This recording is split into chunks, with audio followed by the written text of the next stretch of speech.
ಸಮಯದಲ್ಲಿ ಕನ್ನಡದಲ್ಲಿ ಅದನ್ನು ಓದಿಕೊಳ್ಳೋಣ.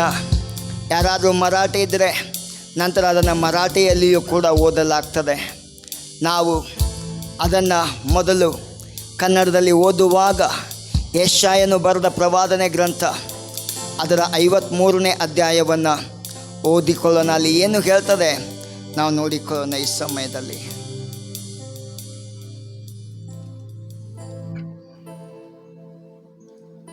Thank you Jesus. Yes Lord, hallelujah. ಪರಿಶುದ್ಧಾತ್ಮನೇ ಸ್ತೋತ್ರ. ನಾವು ಕೇಳಿದ ಸಂಗತಿಯನ್ನು ನಮ್ಮಲ್ಲಿ ಯಾರು ನಂಬಿದರು? ಯೆಹೋವನ ಬಾಹುವು ಯಾರಿಗೆ ಗೋಚರವಾಗಿತ್ತು? ಒಣನೆಲದೊಳಗೆ ಬೇರಿನಿಂದ ಹೊರಡುವ ಅಂಗೂರದಂತೆಯೂ ಬುಡದಿಂದ ಒಡೆಯುವ ಚಿಗುರಿನ ಹಾಗೂ ಅವನು ಯೆಹೋವನ ದೃಷ್ಟಿಯಲ್ಲಿ ಬೆಳೆದನು. ಅವನಲ್ಲಿ ಯಾವ ಅಂದಚಂದಗಳು ಇರಲಿಲ್ಲ. ನಾವು ಅವನನ್ನು ನೋಡಿದಾಗ ನೋಡತಕ್ಕ ಯಾವ ಲಕ್ಷಣವೂ ಕಾಣಲಿಲ್ಲ. ಅವನು ಧಿಕ್ಕರಿಸಲ್ಪಟ್ಟವನು, ಮನುಷ್ಯರು ಸೇರಿಸಿಕೊಳ್ಳದವನು, ಸಂಕಷ್ಟಕ್ಕೊಳಗಾದವನು, ವ್ಯಾಧಿಪೀಡಿತನು, ಜನರು ಮುಖವನ್ನು ಓರೆ ಮಾಡಿಕೊಳ್ಳುವ ಧಿಕ್ಕರೆ ಒಳಗಾದವನೂ ಆಗಿದ್ದನು. ನಾವು ಅವನನ್ನು ಲಕ್ಷ್ಯಕ್ಕೆ ತರಲಿಲ್ಲ. ನಿಜವಾಗಿಯೂ ನಮ್ಮ ಸಂಕಷ್ಟಗಳನ್ನು ಅನುಭವಿಸಿದನು. ಅವನು ಹೊತ್ತ ಹೊರೆಯು ನಮ್ಮ ಸಂಕಷ್ಟವೇ ಹೌದು. ನಾವಾದರೋ ಅವನು ದೇವರಿಂದ ಬಾಧಿತನು, ಪೆಟ್ಟು ತಿಂದವನು, ಕುಗ್ಗಿಸಲ್ಪಟ್ಟವನು ಎಂದು ಭಾವಿಸಿಕೊಂಡೆವು. ನಮ್ಮ ದ್ರೋಹಗಳ ದೆಸೆಯಿಂದ ಅವನಿಗೆ ಗಾಯವಾಯಿತು. ನಮ್ಮ ಅಪರಾಧಗಳ ನಿಮಿತ್ತ ಅವನು ಜಜ್ಜಲ್ಪಟ್ಟನು. ನಮಗೆ ಸುಕ್ಷೇಮ ಉಂಟು ಮಾಡುವ ದಂಡನೆಯನ್ನು ಅವನು ಅನುಭವಿಸಿದನು. ಅವನ ಬಾಸುಂಡೆಗಳಿಂದ ನಮಗೆ ಗುಣವಾಯಿತು. ನಾವೆಲ್ಲರೂ ಕುರಿಗಳಂತೆ ದಾರಿ ತಪ್ಪಿ ತೊಳಲುತ್ತಿದ್ದೆವು. ಪ್ರತಿಯೊಬ್ಬನು ತನ್ನ ದಾರಿಯನ್ನು ಹಿಡಿಯುತ್ತಿದ್ದನು. ನಮ್ಮೆಲ್ಲರ ದೋಷ ಫಲವನ್ನು ಯೆಹೋವನು ಅವನ ಮೇಲೆ ಹಾಕಿದನು. ಅವನು ಬಾಧೆಗೆ ಒಳಗಾಗಿ ತನ್ನನ್ನು ತಗ್ಗಿಸಿಕೊಂಡನು, ಬಾಯಿ ತೆರೆಯಲಿಲ್ಲ. ವಧ್ಯಸ್ಥಾನಕ್ಕೆ ಒಯ್ಯಲ್ಪಡುವ ಕುರಿಯಂತೆಯೂ ಉಣ್ಣೆ ಕತ್ತರಿಸುತ್ತಿರುವ ಮುಂದೆ ಮೌನವಾಗಿರುವ ಕುರಿಯ ಹಾಗೆಯೂ ಇದ್ದನು. ಬಾಯಿ ತೆರೆಯಲಿಲ್ಲ. ಹಿಂಸೆ ನ್ಯಾಯದಿಂದ ಕೊಲ್ಲಲ್ಪಟ್ಟನು. ಆಹಾ, ಇವನು ಜೀವಲೋಕದಿಂದ ಕೀಳಲ್ಪಟ್ಟಿದ್ದಾನೆ. ನಮ್ಮ ಜನಗಳ ದ್ರೋಹಗಳ ದೆಸೆಯಿಂದ ಈ ಪೆಟ್ಟು ಅವನ ಮೇಲೆ ಬಿತ್ತಲ್ಲ ಎಂದು ಅವನ ಕಾಲದವರಲ್ಲಿ ಯಾರು ಮನಮುಟ್ಟಿ ಮರುಗಿದರು? ಅವನು ಯಾವ ಅನ್ಯಾಯವನ್ನು ಮಾಡದಿದ್ದರೂ, ಅವನ ಬಾಯಲ್ಲಿ ಯಾವ ವಂಚನೆಯೂ ಇಲ್ಲದಿದ್ದರೂ, ಅವನ ಸತ್ತಾಗ ದುಷ್ಟರ ಮಧ್ಯೆ ಪುಷ್ಟರ ನಡುವೆ ಅವನನ್ನು ಹೂಣಿಟ್ಟರು. ಅವನನ್ನು ಜಜ್ಜುವುದು ಯೆಹೋವನ ಸಂಕಲ್ಪವಾಗಿತ್ತು. ಆತನು ಅವನನ್ನು ವ್ಯಾಧಿಯಿಂದ ಬಾಧಿಸಿ ಹಿಂಸೆ ಹೀಗೆಂದುಕೊಂಡನು, ಇವನು ತನ್ನ ಆತ್ಮವನ್ನು ಪ್ರಾಯಶ್ಚಿತ್ತ ಯಜ್ಞವಾಗಿ ತಪ್ಪಿಸಿದ ಮೇಲೆ ತನ್ನ ಸಂತಾನವನ್ನು ನೋಡುವನು, ಚಿರಂಜೀವಿ ಆಗುವನು. ನನ್ನ ಸಂಕಲ್ಪವು ಇವನ ಕೈಯಿಂದ ನೆರವೇರುವುದು. ತನ್ನ ಆತ್ಮವು ಅನುಭವಿಸಿದ ಶ್ರಮೆಯ ಫಲವನ್ನು ಕಂಡು ತೃಪ್ತನಾಗುವನು. ಧರ್ಮಾತ್ಮನಾದ ನನ್ನ ಸೇವಕನು ತನ್ನ ಜ್ಞಾನದ ಮೂಲಕ ಬಹು ಜನರನ್ನು ಧರ್ಮ ಮಾರ್ಗಕ್ಕೆ ತರುವನು. ಅವರ ಅಪರಾಧಗಳನ್ನು ಹೊತ್ತುಕೊಂಡು ಹೋಗುವನು. ಇವನು ಇಂಥವನಾಗಿರುವುದರಿಂದ ನಾನು ಇವನಿಗೆ ದೊಡ್ಡವರ ಸಂಗಡ ಪಾಲು ಕೊಡುವೆನು. ಇವನು ಬಲಿಷ್ಠರೊಡನೆ ಸೊರೆಯನ್ನು ಹಂಚಿಕೊಳ್ಳುವನು. ತನ್ನ ಪ್ರಾಣವನ್ನು ಧಾರೆ ಎರೆದು ಮರಣ ಹೊಂದಿ ದ್ರೋಹಿಗಳೊಂದಿಗೆ ತನ್ನನ್ನು ಎನಿಸಿಕೊಂಡು ಬಹುಜನ ದ್ರೋಹಗಳ ಪಾಪವನ್ನು ಹೊರತಾಗಿ ಅವರಿಗಾಗಿ ವಿಜ್ಞಾಪನೆ ಮಾಡಿದನಲ್ಲ. ಆಮೆನ್. ಸ್ತೋತ್ರಪ್ಪ ಕರ್ತನೆ. ಹಲ್ಲೆಲೂಯಾ. ರಾಜಾದಿರಾಜನೇ ಅಪ್ಪ, ನಿಮಗೆ ಈ ಸಮಯಕ್ಕಾಗಿ ಸ್ತೋತ್ರ ಸಲ್ಲಿಸ್ತೇವೆ ರೀ ಕರ್ತನೆ. ಅಪ್ಪ ರಾಜ, ನಮಗೋಸ್ಕರ ಸ್ವಾಮಿ ಕರ್ತನೆ ಆ ಒಂದು ದಿನ ಕರ್ತನೆ ರಾಜ ಶಿಲುಬೆಯಲ್ಲಿ ನೀವು ಪ್ರಾಣ ಬಿಟ್ಟಿದ್ರಿ ಸ್ವಾಮಿ. ಅದಕ್ಕಾಗಿ ನಿಮಗೆ ಧನ್ಯವಾದ ರೀ ಅಪ್ಪ ಕರ್ತನೆ ರಾಜ. ನಾವಿಲ್ಲಿ ಬದುಕಿರೋದು ನಿಮ್ಮ ಕೃಪೆ ಸ್ವಾಮಿ ಕರ್ತನೆ. ಅಪ್ಪ ತಂದೆ ಇಲ್ಲಿ ಕರ್ತೇನೆ ಸ್ವಾಮಿ ನಾವೆಲ್ಲರೂ ಕರ್ತೇನೆ ಸೇರು ಬರೋದಕ್ಕಾಗಿ ಕರ್ತೇನೆ ನಮಗೆ ಕೃಪೆ ಕೊಟ್ಟಿದ್ದಕ್ಕಾಗಿ ಸ್ತೋತ್ರ ಸ್ವಾಮಿ. ಅಪ್ಪ ಕರ್ತೇನೆ ರಾಜ, ಈ ಒಂದು ಸಮಯ ನಿಮ್ಮ ಕೈಯಲ್ಲಿ ಒಪ್ಪಿಸ್ಕೊಡ್ತೀವಿ ರೀ ಸ್ವಾಮಿ. ಅಪ್ಪ ಬರುವಂಥ ಜನರು ಕರ್ತೇನೆ ಇನ್ನೂ ಬೇಗನೆ ಬರುವಂತೆ ಅವರಿಗೆ ಸಹಾಯ ಮಾಡಿರಿ ಕರ್ತೇನೆ. ಅಪ್ಪ ಈ ದಿನ ನಮ್ಮ ಮಧ್ಯದಲ್ಲಿ ಇದ್ದುಕೊಂಡು ಕರ್ತೇನೆ ಸ್ವಾಮಿ ನಮ್ಮನ್ನು ನಡೆಸಿರಿ ಕರ್ತೇನೆ ರಾಜ. ಅಪ್ಪ ಕರ್ತೇನೆ ಬರುವಂಥ ಪ್ರತಿಯೊಂದು ಆತ್ಮಗಳು ಸ್ವಾಮಿ ಕರ್ತೇನೆ ಈ ದಿನ ಕರ್ತೇನೆ ಬಲ ಹೊಂದಬೇಕ್ರಿ ಸ್ವಾಮಿ ಕರ್ತೇನೆ. ಅಪ್ಪ ಕರ್ತೇನೆ ತಂದೆ, ಅಪ್ಪ ನೀವು ಮಾಡಿರುವಂಥ ಕರ್ತನೆ ಸ್ವಾಮಿ ಆ ಉಪಕಾರಕ್ಕಾಗಿ ಕರ್ತನೆ ನಿಮಗೆ ಸ್ತೋತ್ರ ಕರ್ತನೆ. ಅಪ್ಪ ಅದನ್ನೆಲ್ಲವೂ ಎಲ್ಲವನ್ನು ಕರ್ತನೆ ಸ್ವಾಮಿ ನಾವು ತಿಳಿದುಕೊಂಡು ನಡೆಯುವಂತೆ ನಮಗೆ ಸಹಾಯ ಮಾಡಿರಿ ಸ್ವಾಮಿ ಕರ್ತನೆ. ಅಪ್ಪ ಕರ್ತನೆ ಸ್ವಾಮಿ ನೀವು ನಡೆಸಿರಿ ಅಂತ ನಂಬ್ತೀವಿ ರೀ ಕರ್ತನೆ ರಾಜ. ಅಪ್ಪ ಕರ್ತನೆ ಈ ಸಮಯವನ್ನು ನಿಮ್ಮ ಕೈಯಲ್ಲಿ ಒಪ್ಪಿಸ್ಕೊಡ್ತೀವಿ ರೀ ಸ್ವಾಮಿ. ನೀವು ನಡೆಸಿರಿ ಕರ್ತನೆ. ಎಲ್ಲ ಘನಮಾನ ಮಹಿಮೆ ನಿಮಗೆ ರೀ ಅಪ್ಪ, ಯೇಸು ಕ್ರಿಸ್ತನ ನಾಮದಲ್ಲಿ ತಂದೆ, ಆಮೇನ್ ಆಮೇನ್ ಆಮೇನ್ ಆಮೇನ್. ಸೊ ಯೆಶಾಯ 53 ಮತ್ತೊಂದು ಸಲ ಓದಿಕೊಳ್ಳೋಣ. ಇದನ್ನು ಮರಾಠಿಯಲ್ಲಿ ಓದ್ತಾರೆ, ಆದರೆ ಕನ್ನಡದಲ್ಲಿ ನೀವು ಅದನ್ನು ಅಲ್ಲಿ ನೋಡ್ಕೊಳ್ರಿ ಏನು ಹೇಳ್ತದೆ. ನಂತರ ನಾವು ಅದನ್ನು ಬಿಡಿಸಿ ನೋಡಿಕೊಳ್ಳೋಣ वाक्यವನ್ನು. आम्ही ऐकलेल्या वार्तेवर कोण विश्वास ठेविला आहे? परमेश्वराचा बोज कोणास प्राप्त झाला आहे, प्रकट झाला आहे? कारण तो त्याच पुढे रायसारखा वृक्ष भूमीतील अंकुरासारखा वाढला. त्याला रूप नव्हते, त्याला शोभा नव्हती. त्याचकडे पाहिले तर त्याचवर मन बसेल असे त्याच्या ठायी सौंदर्य नव्हते. त्याचे तुच्छ मानिलेले, मनुष्याने टाकिलेले, क्लेशाने व्यापिलेले व व्याधीशी परिचित असलेला असा तो पुरुष पाहून लोक तोंडे फिरवीत व त्याला तुच्छ लेखीत, आणि त्याला आम्ही मानिले नाही. खरोखर आमचे व्याधी त्याने आपल्यावर घेतले, आमचे क्लेश त्याने वाहिले. तरी त्यास ताडण केलेले, देवाने त्यावर प्रहार केलेले व त्याला पिडिलेले असे आम्ही त्याला लेखिले. खरे पाहिले असता तो आमच्या अपराधामुळे घायल झाला, आमच्या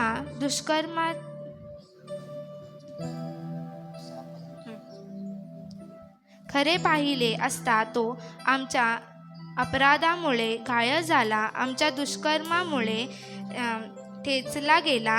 आम्हास शांती देणारी अशी शिक्षा त्याला झाली. त्यास बसलेल्या फटक्याने आम्हास आरोग्य प्राप्त झाले. आम्ही सर्व मेंढराप्रमाणे बहकून गेलो होतो. आम्ही प्रत्येकाने आपापले मार्ग धरिला होता. अशा आम्हा सर्वांचे पाप परमेश्वराने त्याचवर लादिले.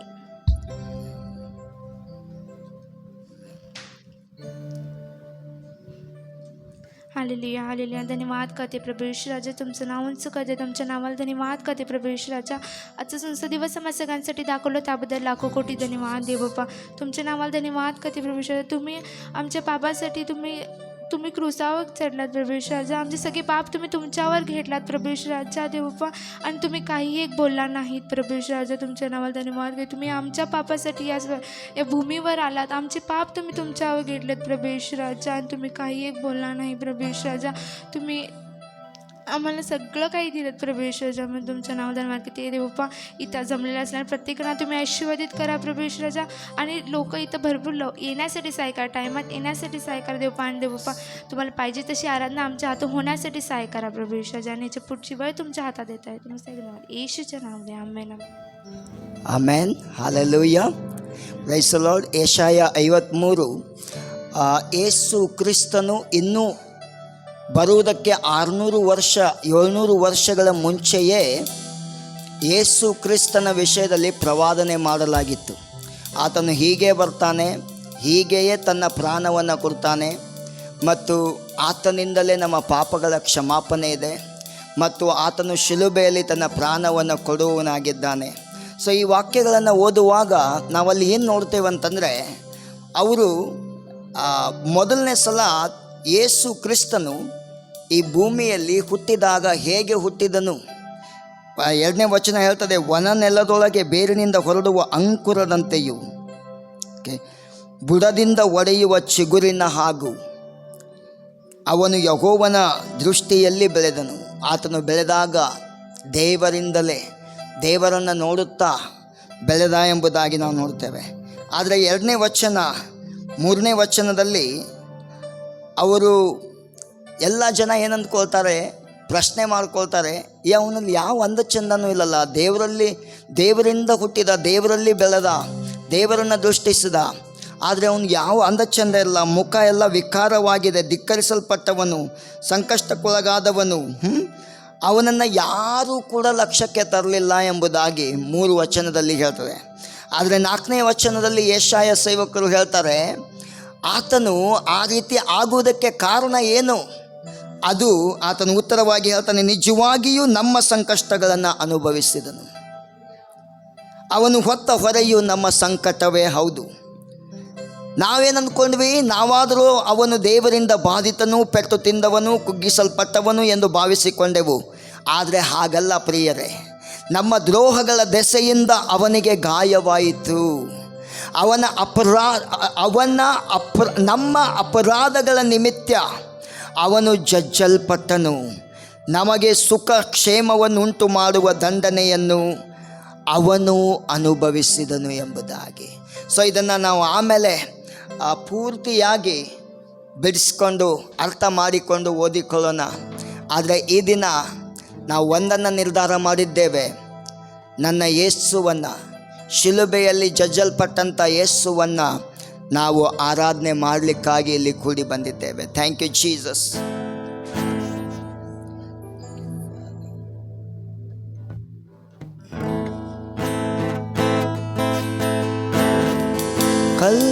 ಕಲ್ವಾರಿಯಲ್ಲಿ ರಕ್ತವ ಚೆಲ್ಲಿ ನನ್ನನ್ನು ರಕ್ಷಿಸಿದೆ, ಪರಿಶುದ್ಧಾತ್ಮನ ನನಗೆ ತಂದು ನಿನ್ನ ಪ್ರೀತಿಯ ಸುರಿಸುವೆ. ಕಲ್ವಾರಿಯಲ್ಲಿ ರಕ್ತವ ಚೆಲ್ಲಿ ನನ್ನನ್ನು ರಕ್ಷಿಸಿದೆ, ಪರಿಶುದ್ಧಾತ್ಮನ ನನಗೆ ತಂದು ನನ್ನನ್ನು ರಕ್ಷಿಸಿದೆ. ನನ್ನನ್ನು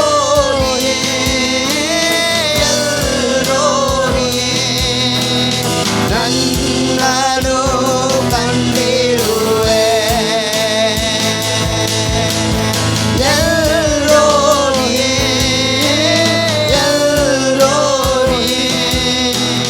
ನನ್ನನ್ನು ಕಂಡಿರುವೆ. ಆಯ ಎಲ್ಲೋಹಿಗೆ ಆರಾಧನೆ, ಆರಾಧನೆ, ಆರಾಧನೆ, ಆರಾಧನೆ, ಆರಾಧನೆ, ಆರಾಧನೆ. ಕಲ್ವಾರಿಯಲ್ಲಿ ರಕ್ತವ ಚೆಲ್ಲಿ ನನ್ನನ್ನು ರಕ್ಷಿಸಿದೆ, ಪರಿಶುದ್ಧಾತ್ಮನ ನನಗೆ ತಂದು ನಿನ್ನ ಪ್ರೀತಿಯ ಸುರಿಸುವೆ. ಕಲ್ವಾರಿಯಲ್ಲಿ ರಕ್ತವ ಚೆಲ್ಲಿ ನನ್ನನ್ನು ರಕ್ಷಿಸಿದೆ, ಪರಿಶುದ್ಧಾತ್ಮನ ನನಗೆ ತಂದು ನಿನ್ನ ಪ್ರೀತಿಯ ಸುರಿಸುವೆ. ಎಲ್ಲೋಗಿ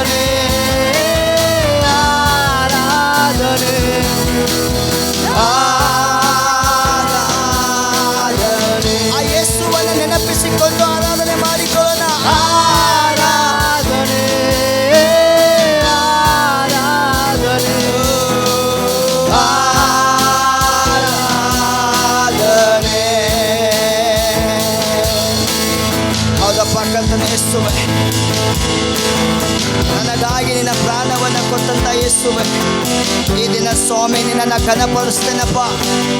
ಬೇರೆ ಏನನ್ನು ನೋಡುವುದಿಲ್ಲ. You are the one who redeemed me, Lord. Oh, how I can keep quiet, oh God. Today, my sins are washed away in you. ನಿನ್ನಲ್ಲಿ ನನ್ನ ಪಾಪಗಳು ತೊಳೆಯಲ್ಪಟ್ಟವಲ್ಲ ತಂದೆ.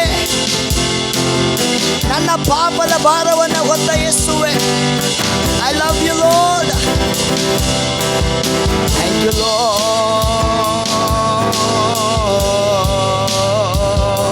ಈ ಸಮಯದಲ್ಲಿ ನಾವು ಬೇರೆ ಏನನ್ನ ನೋಡುವುದಿಲ್ಲ, ಸುಮ್ಮನೆ ನನ್ನ ಯೇಸುವನ್ನು ನಾವು ಆರಾಧನೆ ಮಾಡ್ತೇವೆ.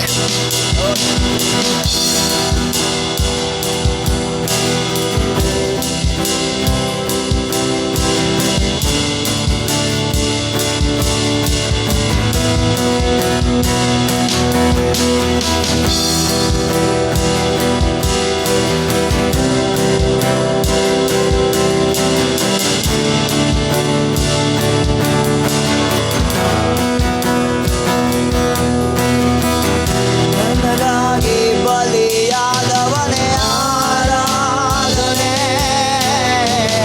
ಮರಣ ಗೆದ್ದವನಿನಗೆ ಆರಾಧನೆ. ನನಗಾಗಿ ಬಲಿಯಾದವನೇ ಆರಾಧನೆ, ಮರಣವ ಗೆದ್ದವನಿನಗೆ ಆರಾಧನೆ.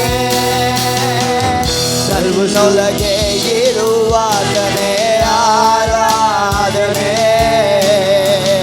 ನನ್ನನ್ನು ನಡೆಸುವವನೇ ಆರಾಧನೆ. ನನ್ನೊಳಗೆ ಇರುವಾತನೇ ಆರಾಧನೆ, ನನ್ನನ್ನು ನಡೆಸುವವನೇ ಆರಾಧನೆ.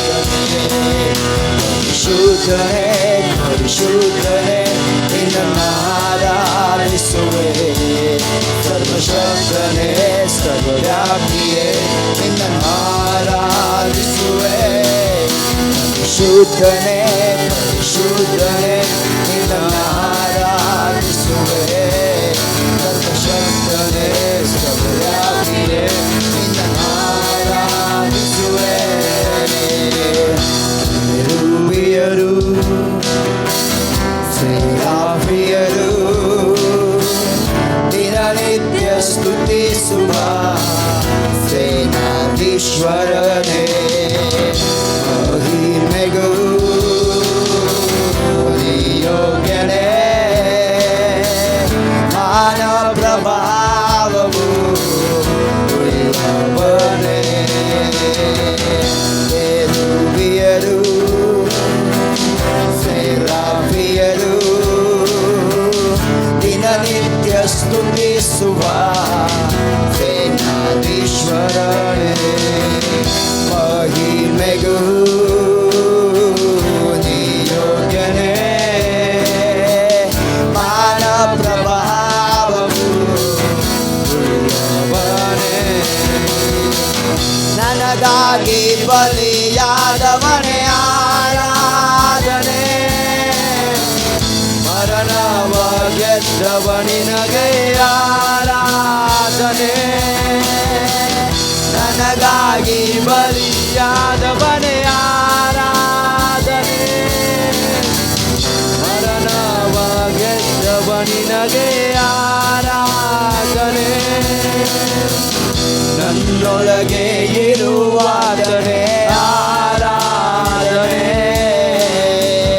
ನನ್ನನ್ನು ನಡೆಸುವವನೇ ಆರಾಧನೆ. ನನ್ನೊಳಗೆ ಇರುವಾತನೇ ಆರಾಧನೆ, ನನ್ನನ್ನು ನಡೆಸುವವರೇ ಆರಾಧನೆ. ಪರಿಶುದ್ಧನೇ ಪರಿಶುದ್ಧನೇ ನಿನ್ನನ್ನು ಆರಾಧಿಸುವೆ, ಸರ್ವಶಕ್ತನೇ ಸರ್ವವ್ಯಾಪಿಯೇ ನಿನ್ನನ್ನು ಆರಾಧಿಸುವೆ. ಪರಿಶುದ್ಧನೇ ಪರಿಶುದ್ಧನೇ ನಿನ್ನನ್ನು ಆರಾಧಿಸುವೆ, ಆರಾಧಿಸುವೆ ಸರ್ವಶಕ್ತನೇ ಸರ್ವವ್ಯಾಪಿಯೇ ನಿನ್ನ ಆರಾಧಿಸುವೆ ರೂಬಿಯರು ಸೇನಾಪ್ರಿಯರು ದಿನನಿತ್ಯ ಸ್ತುತಿಸುವ ಸೇನಾಧೀಶ್ವರನೇ ಮಹಿಮೆಗೂ ಯೋಗ್ಯನೇ ಮಾನ ಪ್ರಭಾವವು ಉಳ್ಳವನೇ ಕೆರೂಬಿಯರು ಸೇನಾಫಿಯರು ದಿನನಿತ್ಯ ಸ್ತುತಿಸುವ ಸೇನಾಧೀಶ್ವರನೇ ಮಹಿಮೆಗೂ ನಿಯೋಗ್ಯನೇ ಮಾನ ಪ್ರಭಾವವು ಉಳ್ಳವನೇ. ನಾವು ಯೇಸುವನ್ನು ನೋಡೋಣ. ಈ ಸಮಯದಲ್ಲಿ ವಾಕ್ಯದಲ್ಲಿ ಹೇಳಲ್ಪಟ್ಟಿದೆ, ನಾವು ಯೇಸು ಸ್ವಾಮಿ ತನ್ನ ಪ್ರಾಣವನ್ನು ಕೊಟ್ಟಂಥ ಅಲ್ಲಿ ಎಲ್ಲ ಜನರಿಂದ ಉಗುಳಿಸಿಕೊಂಡಿರುವಂಥ ಅಪಮಾನಕ್ಕೊಳಗಾಗಿರುವಂಥ ದೃಶ್ಯಗಳನ್ನು ನಾವು ನೆನಪು ಮಾಡಿಕೊಳ್ಳಬೇಕೆಂಬುದಾಗಿ ಸತ್ಯವೇದ ಹೇಳ್ತದೆ. ಈ ದಿನ ಅದು ಒಂದು ಒಳ್ಳೆಯ ಅವಕಾಶ ನಮಗೆ. ನಾವು ಯೇಸುವನ್ನು ನೆನಪಿಸಿಕೊಳ್ಳೋಣ. ಜನರು ಆತನನ್ನು ಹೊಡೆದರು, ಜನರು ಆತನಿಗೆ ಬಟ್ಟೆಯನ್ನು ಮೈ ಮೇಲೆ ಕಟ್ಟಿ ಆತನಿಗೆ ಗುದ್ದಿದರು. ಆಗ ಅವ್ರು ಕೇಳ್ತಾರೆ, ನಿನ್ನನ್ನು ಯಾರು ಗುದ್ದಿದ್ರು, ಪ್ರವಾದನೆ ಮಾಡಿ ಹೇಳು ಎಂಬುದಾಗಿ ಹೇಳಿದರು. ಅವರು ಆತನಿಗೆ ಮುಳ್ಳಿನ ಕಿರೀಟವನ್ನು ಹಾಕಿ ಕೈಯಲ್ಲಿ ಒಂದು ಬೆತ್ತವನ್ನು ಕೊಟ್ಟು, ರಾಜದಂಡದ ಹಾಗೆ ಒಂದು ಬೆತ್ತವನ್ನು ಕೊಟ್ಟು ಆತನ ಬಟ್ಟೆಗಳನ್ನು ಕಿತ್ತು ಆತನಿಗೆ ಅಪಹಾಸ್ಯ ಮಾಡಿದರು. ಆ ರೋಮದ ಸಿಪಾಯಿಗಳು ಆತನಿಗೆ ಸುತ್ತುವರೆದು ಆತನಿಗೆ ನಮಸ್ಕರಿಸಿ, ಯಹೂದ್ಯರ ಅರಸನೇ ನಿನಗೆ ದೊಡ್ಡ ನಮಸ್ಕಾರ ಎಂಬುದಾಗಿ ಅಪಹಾಸ್ಯ ಮಾಡಿದರು. ಆ ಯೇಸುವನ್ನು ನಾವು ದೃಷ್ಟಿಸಿಕೊಳ್ಳೋಣ ಈ ಸಮಯದಲ್ಲಿ. Thank you Jesus.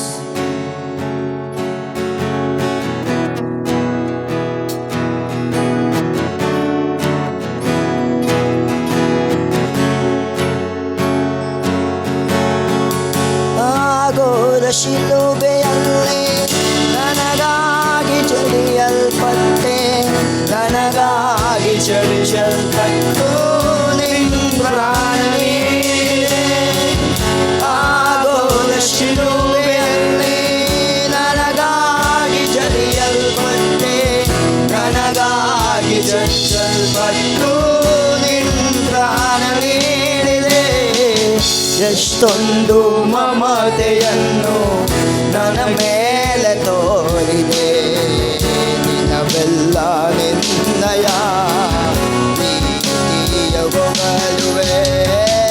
ಎಷ್ಟೊಂದು ಮಮತೆಯನ್ನು ನನ್ನ ಮೇಲೆ ತೋರುವೆ, ನಿನ್ನವೆಲ್ಲ ನಿನ್ನಯ ನೀತಿಯ ಹೊಗಳುವೆ.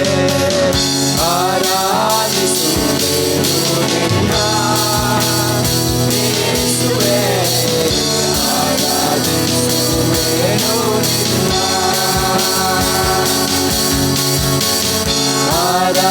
ಆರಾಧಿಸುವೆನು ನಿನ್ನ ಯೇಸುವೇ,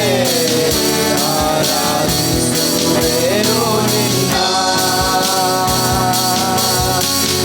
ಮಹಿಮೆ ಘನತೆ ಯೋಗ್ಯನು ನೀನೇ, ನಿನ್ನ ಮನ ತುಂಬಿ ಆರಾಧಿಸುವೆನು. ಸ್ತೋತ್ರಕ್ಕೂ ಗೌರವಕ್ಕೂ ಪಾತ್ರನು ನೀನೇ, ನಿನ್ನ ಮೇಲೆ ಆರಾಧಿಸುವೆನು.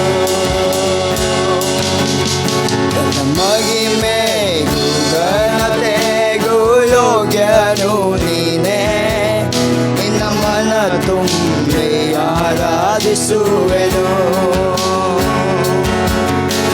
ಸ್ತೋತ್ರಕ್ಕೂ ಗೌರವಕ್ಕೂ ಪಾತ್ರನು ನೀನೇ, ನಿನ್ನ ಮೇಲೆ ಆರಾಧಿಸುವೆನು. ಆರಾಧಿಸುವೆನು ನಿನ್ನ ಯೇಸುವೇ, ಆರಾಧಿಸುವೆನು ನಿನ್ನ.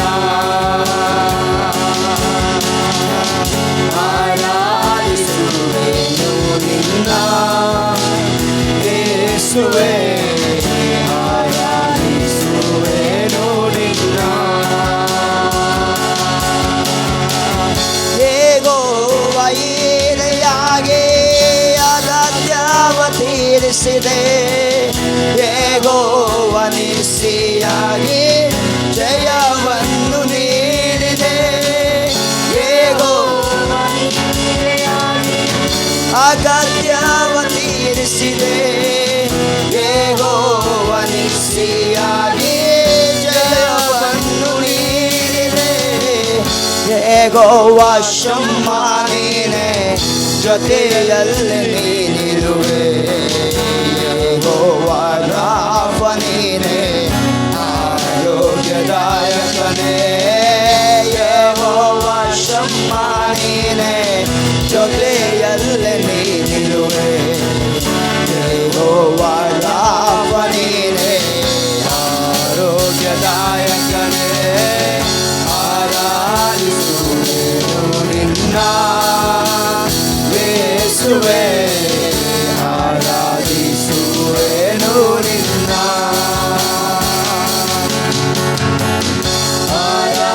ಆರಾಧಿಸುವೆನು ನಿನ್ನ ಯೇಸುವೇ, ಆರಾಧಿಸುವೆನು ನಿನ್ನ.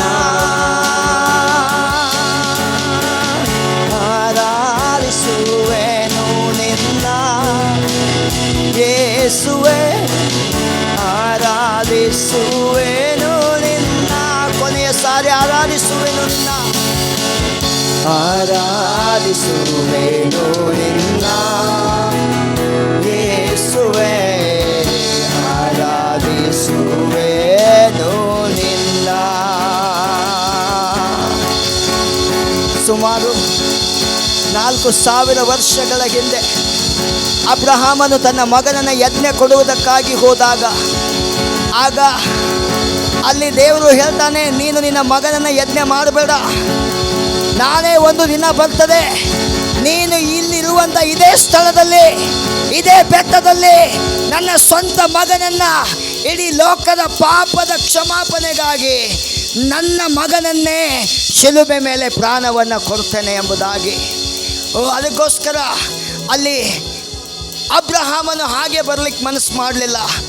ಆಗ ದೇವರು ಆತನಿಗೆ ಅಲ್ಲಿ ಒಂದು ಕುರಿಯನ್ನು ಹೇಳ್ತಾನೆ, ಅಲ್ಲಿ ಒಂದು ಕುರಿ ಇದೆ, ಅದನ್ನು ನೀನು ನನಗೆ ಯಜ್ಞ ಮಾಡು ಎಂಬುದಾಗಿ.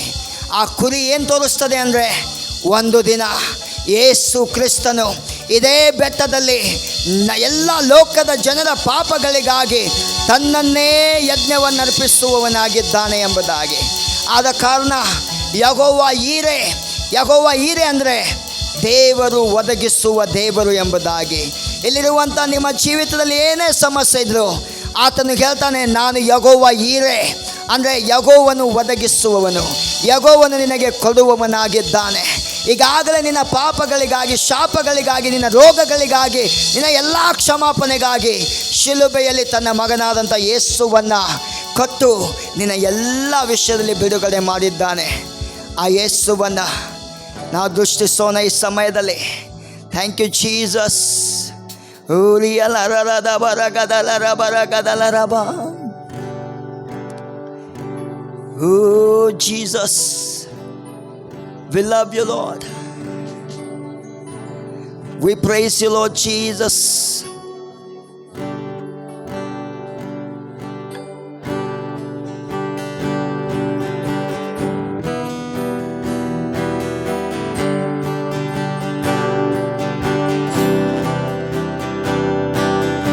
उस क्रूस की क्या बात है, जिसने हमको बचाया. यीशु मसीह ने तेरे लिए, मेरे लिए लहू बहाया. उस क्रूस की क्या बात है, जिसने हमको बचाया. यीशु मसीह ने तेरे लिए, मेरे लिए लहू बहाया. जब मैं गुनाहों में डूबा हुआ था, उस क्रूस पर मेरा नाम लिखा था. जब मैं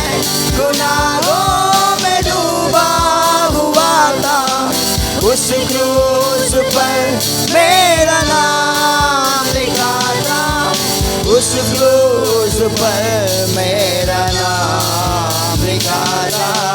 यीशु ने अपना खून बहाकर उस नाम को है मिटाया। यीशु मसीह ने तेरे लिए मेरे लिए लहू बहाया। उस क्रूस की क्या बात है जिसने हमको बचाया। यीशु मसीह ने तेरे लिए मेरे लिए लहू बहाया। ಈ ಹಾಡು ಕೇಳ್ತದೆ, जब वो चढ़ाया था उस क्रूस पर, मसीह ने कहा ए पिता माफ कर। ಆತನು ಶಿಲುಬೆಯಲ್ಲಿ ಏರಿಸಲ್ಪಟ್ಟಾಗ ಎಲ್ಲ ಜನರನ್ನು ನೋಡಿ ದೇವರಿಗೆ ಹೇಳ್ತಾನೆ, ನನ್ನ ತಂದೆ ಇವ್ರೇನು ಮಾಡ್ತಾ ಇದ್ದಾರೆ ಅವ್ರಿಗೆ ಗೊತ್ತಿಲ್ಲಪ್ಪ, ಇವರನ್ನು ಕ್ಷಮಿಸು ಬಿಡು ಎಂದಾಗಿ। जब वो चढ़ाया था उस क्रूस पर, मसीह ने कहा ए पिता माफ कर। जब वो चढ़ाया था उस क्रूस पर, मसीह ने कहा ए पिता माफ कर। मसीह ने कहा ए पिता माफ कर। माफ कर दे लोगों को जिसने मुझे ठुकराया।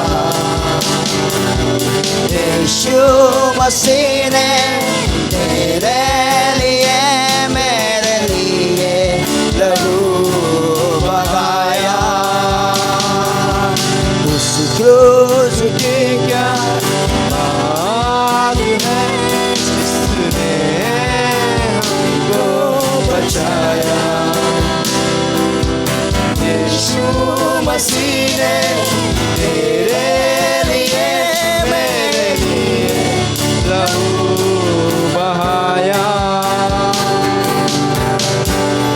ಮುಂದೆ ಹಾಡು ಹೇಳ್ತದೆ, ಇನ್ನು ಮುಂದೆ ನಾನು ಪಾಪದಲ್ಲಿ ಜೀವಿಸಿ ಏನು ಪ್ರಯೋಜನ ಎಂಬುದಾಗಿ, ನನ್ನನ್ನು ತಂದೆಯ ಹೊತ್ತಿಗೆ ನಾನು ಒಳ್ಳೆಯ ಜೀವಿತವನ್ನು ಜೀವಿಸಬೇಕೆಂಬುದಾಗಿ।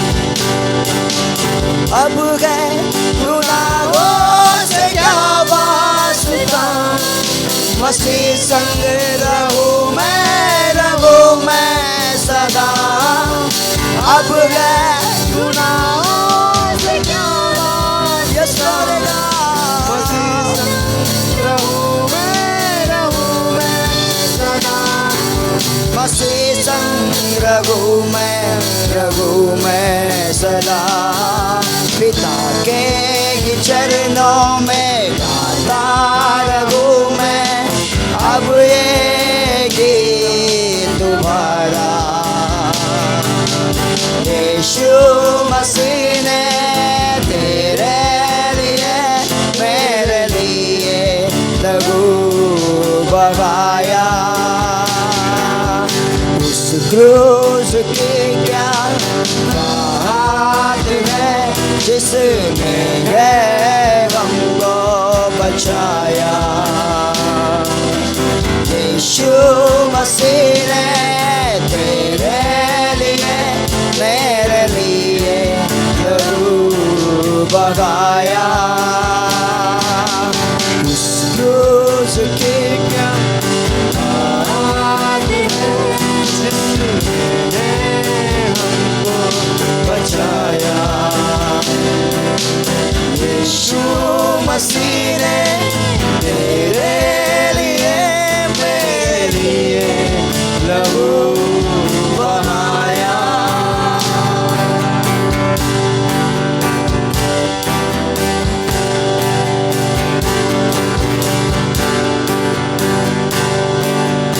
Yes, Lord God, we love you, Lord.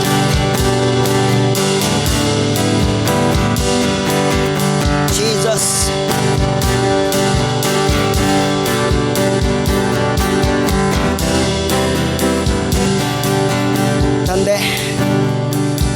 ಸಮಯ ನಮ್ಮನ್ನು ನೀನು ನಡೆಸೆಂಬುದಾಗಿ ಬೇಡಿಕೊಳ್ತೀವಪ್ಪ ತಂದೆ ಯೇಸುವೆ. ರಾಜನೇ, ಈ ಸಮಯದಲ್ಲಿ ನೀವು ಲೂಕನು ಬರೆದ ಸುವಾರ್ತೆಯನ್ನು ತೆಗೆಯುವುದಾದರೆ ಈಗ ತೆಗಿಬೇಡ್ರಿ, ಆದರೆ 23ನೇ ಅಧ್ಯಾಯದಲ್ಲಿ 1ರಿಂದ 25ನೇ ವಚನದಲ್ಲಿ ಯೇಸು ಸ್ವಾಮಿಗೆ ಅವರು ತಪ್ಪುಗಳನ್ನು ಹೊರಿಸಿ ಅವನನ್ನು ಪಿಲಾತನ ಮುಂದೆ ಒಯ್ದು ಆತನಿಗೆ ಶಿಲುಬೆಗೆ ಹಾಕಿಸ್ರಿ ಎಂಬುದಾಗಿ ಹೇಳುವಾಗ ಪಿಲಾತ ಅದನ್ನು ಎಲ್ಲವನ್ನು ಆತನನ್ನು ಪರೀಕ್ಷಿಸ್ತಾನೆ. ಆಗ ಜನರ ಬಳಿಗೆ ಬಂದು ಹೇಳ್ತಾನೆ, ಇವನು ಯಾವುದೇ ರೀತಿಯಾದಂಥ ಸೆರೆಮನೆಯಲ್ಲಿ ಹಾಕುವಂಥ ದಂಡನೆಯನ್ನೇನು ಮಾಡಿಲ್ಲ, ತಪ್ಪೇನೂ ಮಾಡಿಲ್ಲ, ಇವನನ್ನು ನಾನು ಬಿಟ್ಟು ಬಿಡ್ತೇನೆ ಎಂಬುದಾಗಿ ಅವರು ಹೇಳ್ತಾರೆ. ಆಗ ಅವ್ರು ಹೇಳ್ತಾರೆ, ಇಲ್ಲ, ಇವನು ನಮ್ಮ ಊರಿನಲ್ಲಿ ನಮ್ಮ ದೇಶದಲ್ಲಿ ಭಾಳ ಗದ್ದಲವನ್ನು ಎಬ್ಬಿಸಿದ್ದಾನೆ, ಈತನು ಮತಾಂತರ ಮಾಡ್ತಾ ಇದ್ದಾನೆ ಎಂಬುದಾಗಿ ಏನೆಲ್ಲ ತಪ್ಪುಗಳನ್ನು ಹೊರಿಸಿದರು. ಆಗ ಪಿಲಾತನು ಹೇಳ್ತಾನೆ, ಅವರು ಹೇಳುವಾಗ ಈತನು ಗಲಿಲಾಯದವನೆಂಬುದಾಗಿ ಹೇಳ್ತಾರೆ. ಇವನು ಗಲಿಲಾಯದ ಊರಿನವನಾಗಿದ್ದರೆ ನನ್ನ ಬಳಿಗೆ ಏಕೆ ತಂದಿದ್ರಿ, ಅವನನ್ನು ಹೆರೋದನ ಬಳಿಗೆ ತೆಗೆದುಕೊಂಡು ಹೋಗ್ರಿ ಎಂಬುದಾಗಿ. ಹೆರೋದ ವ್ಯಕ್ತಿಯು ಕೂಡ ಆತನನ್ನು ಪರೀಕ್ಷಿಸ್ತಾನೆ. ಅವರೆಲ್ಲ ಆತನ ವಿರುದ್ಧವಾಗಿ ತಪ್ಪುಗಳನ್ನು ಮಾತನಾಡ್ತಾರೆ. ಆದರೆ ಆ ಹೆರೋದನಿಗೂ ಯೇಸುವಿನಲ್ಲಿ ಯಾವ ತಪ್ಪುಗಳು ಕಾಣಲಿಲ್ಲ. ಆತನ ಮುಂದೆ ಸುಮ್ಮನೆ ಯೇಸು ಕ್ರಿಸ್ತನು ನಿಂತುಕೊಳ್ತಾನೆ. ಆಗ ಮತ್ತೆ ಅವರು ಪಿಲಾತನ ಬಳಿಗೆ ತೆಗೆದುಕೊಂಡು ಬಂದು ಯೇಸುವನ್ನು ಶಿಲುಬೆಗೆ ಹಾಕ್ರಿ, ಶಿಲುಬೆಗೆ ಹಾಕ್ರಿ ಎಂಬುದಾಗಿ ಅವರು ಹೇಳ್ತಾರೆ. ಅವನ ಮೇಲೆ ಸುಳ್ಳನ್ನು ಮಾತನಾಡುತ್ತಾರೆ. ಕೊನೆಗೆ ಅವರ ಗದ್ದಲ ಹೆಚ್ಚಾಯಿತು. ಯೇಸುವನ್ನು ಶಿಲುಬೆಗೆ ಹಾಕುವುದಕ್ಕಾಗಿ ತೆಗೆದುಕೊಂಡು ಹೋಗಲಾಗ್ತದೆ. ಆತನನ್ನು ಬೆಳಿಗ್ಗೆ 9 ಗಂಟೆಯಿಂದ ಅವನಿಗೆ ಹೊಡೆಯುವುದು, ಕೊರಡೆಗಳಿಂದ ಹೊಡೆಯುವುದು ಪ್ರಾರಂಭ ಆಗಿ ಆತನನ್ನು ಶಿಲುಬೆ ಹೊರಿಸಿ ಆತನನ್ನು ಒಂದು ಮೋರಿಯಾ ಬೆಟ್ಟದವರೆಗೆ ಆತನನ್ನು ಶಿಲುಬೆ ಹೊರಿಸಿ ತೆಗೆದುಕೊಂಡು ಹೋಗ್ತಾರೆ. ಅಲ್ಲಿ ಜನ ಆತನಿಗೆ ಹೀಯಾಳಿಸ್ತಾರೆ, ಜನ ಆತನಿಗೆ ಪೀಡಿಸ್ತಾರೆ. ಆದರೆ ಯೇಸು ಕ್ರಿಸ್ತನು ಅದನ್ನೆಲ್ಲವನ್ನು ಯಾಕೆ ಸಹಿಸಿಕೊಂಡ? ಈಗ ತಾನೇ ಯೆಶಾಯ 53ರಲ್ಲಿ ಹೇಳಲ್ಪಟ್ಟಿದೆಯಲ್ಲ, ನಮ್ಮ ದ್ರೋಹಗಳ ದೆಸೆಯಿಂದ ಅವನು ಜಜ್ಜಲ್ಪಟ್ಟನು, ನಮಗೆ ಸುಖ ಶಾಂತಿಯನ್ನು ಉಂಟು ಮಾಡುವುದಕ್ಕಾಗಿ ಆತನು ದಂಡನೆಯನ್ನು ಅನುಭವಿಸಿದನು ಎಂಬುದಾಗಿ.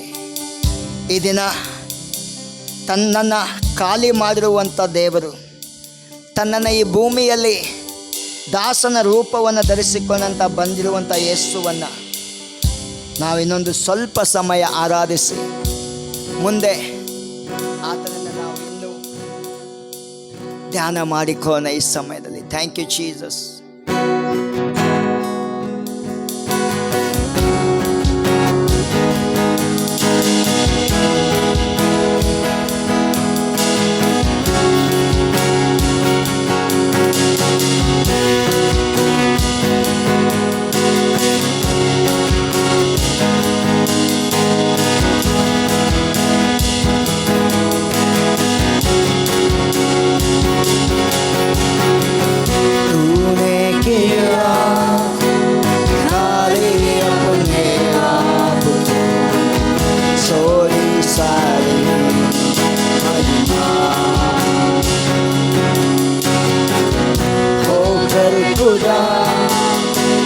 शून्य अपने आप को बना मनुष्य समान, बन गया समान, मृत्यु सही मृत्यु क्रूस की और हुआ सबसे राज करे, तू राज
थोड़ी सारी महिमा होकर खुदा किया शून्य अपने आप बना मनुष्य समान बन गया दास समान मृत्यु सही मृत्यु क्रूस की और हुआ सबसे महान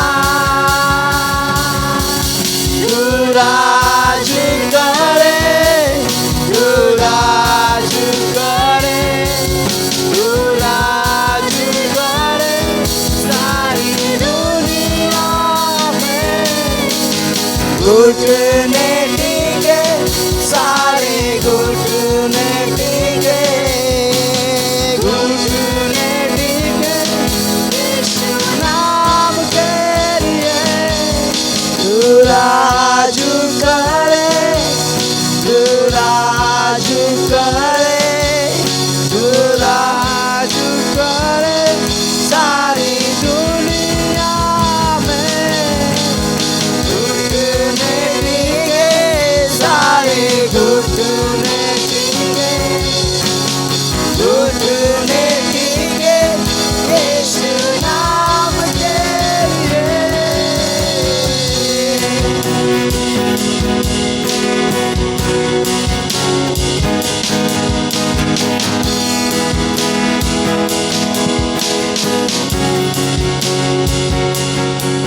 ತಂದೆ ಎಲ್ಲ ಮಹಿಮೆ ನಿನಗೆ ಸ್ವಾಮಿ ಕರ್ತನೆ ಯೇಸುವೆ ಈ ದಿನ ಸ್ವಾಮಿ ನೀ ಭೂಮಿಯಲ್ಲಿ ಬಂದಿರುವಂಥ ಉದ್ದೇಶ ಯಾರೆಲ್ಲ ತಿಳಿದುಕೊಳ್ತಾರೋ ಅವರಿಗೆ ಬಿಡುಗಡೆ ಇದೆ ಸ್ವಾಮಿ ಈ ದಿನ ದೇವರೇ ನಿನ್ನ ಜನರನ್ನು ಇನ್ನೂ ಮುಟ್ಟಪ್ಪ ಈಗ ನಾವು ನಿನ್ನನ್ನು ಆರಾಧನೆಯಲ್ಲಿ ಧ್ಯಾನ ಮಾಡಿದ್ದೇವೆ ನಿನ್ನ ವಾಕ್ಯದಲ್ಲಿ ಧ್ಯಾನ ಮಾಡುವಂತೆ ಸಹಾಯ ಮಾಡಪ್ಪ ಯೇಸುವಿನ ನಾಮದಲ್ಲಿ ಪ್ರಾರ್ಥಿಸುತ್ತೇವೆ ಪರಲೋಕದ ತಂದೆಯೇ ಆಮೇನ್ ಆಮೇನ್ ಸಭೆಯೇ ಆಮೇನ್ ಆಮೇನ್ ಮಾಡಿ ಕೂತ್ಕೊಳ್ರಿ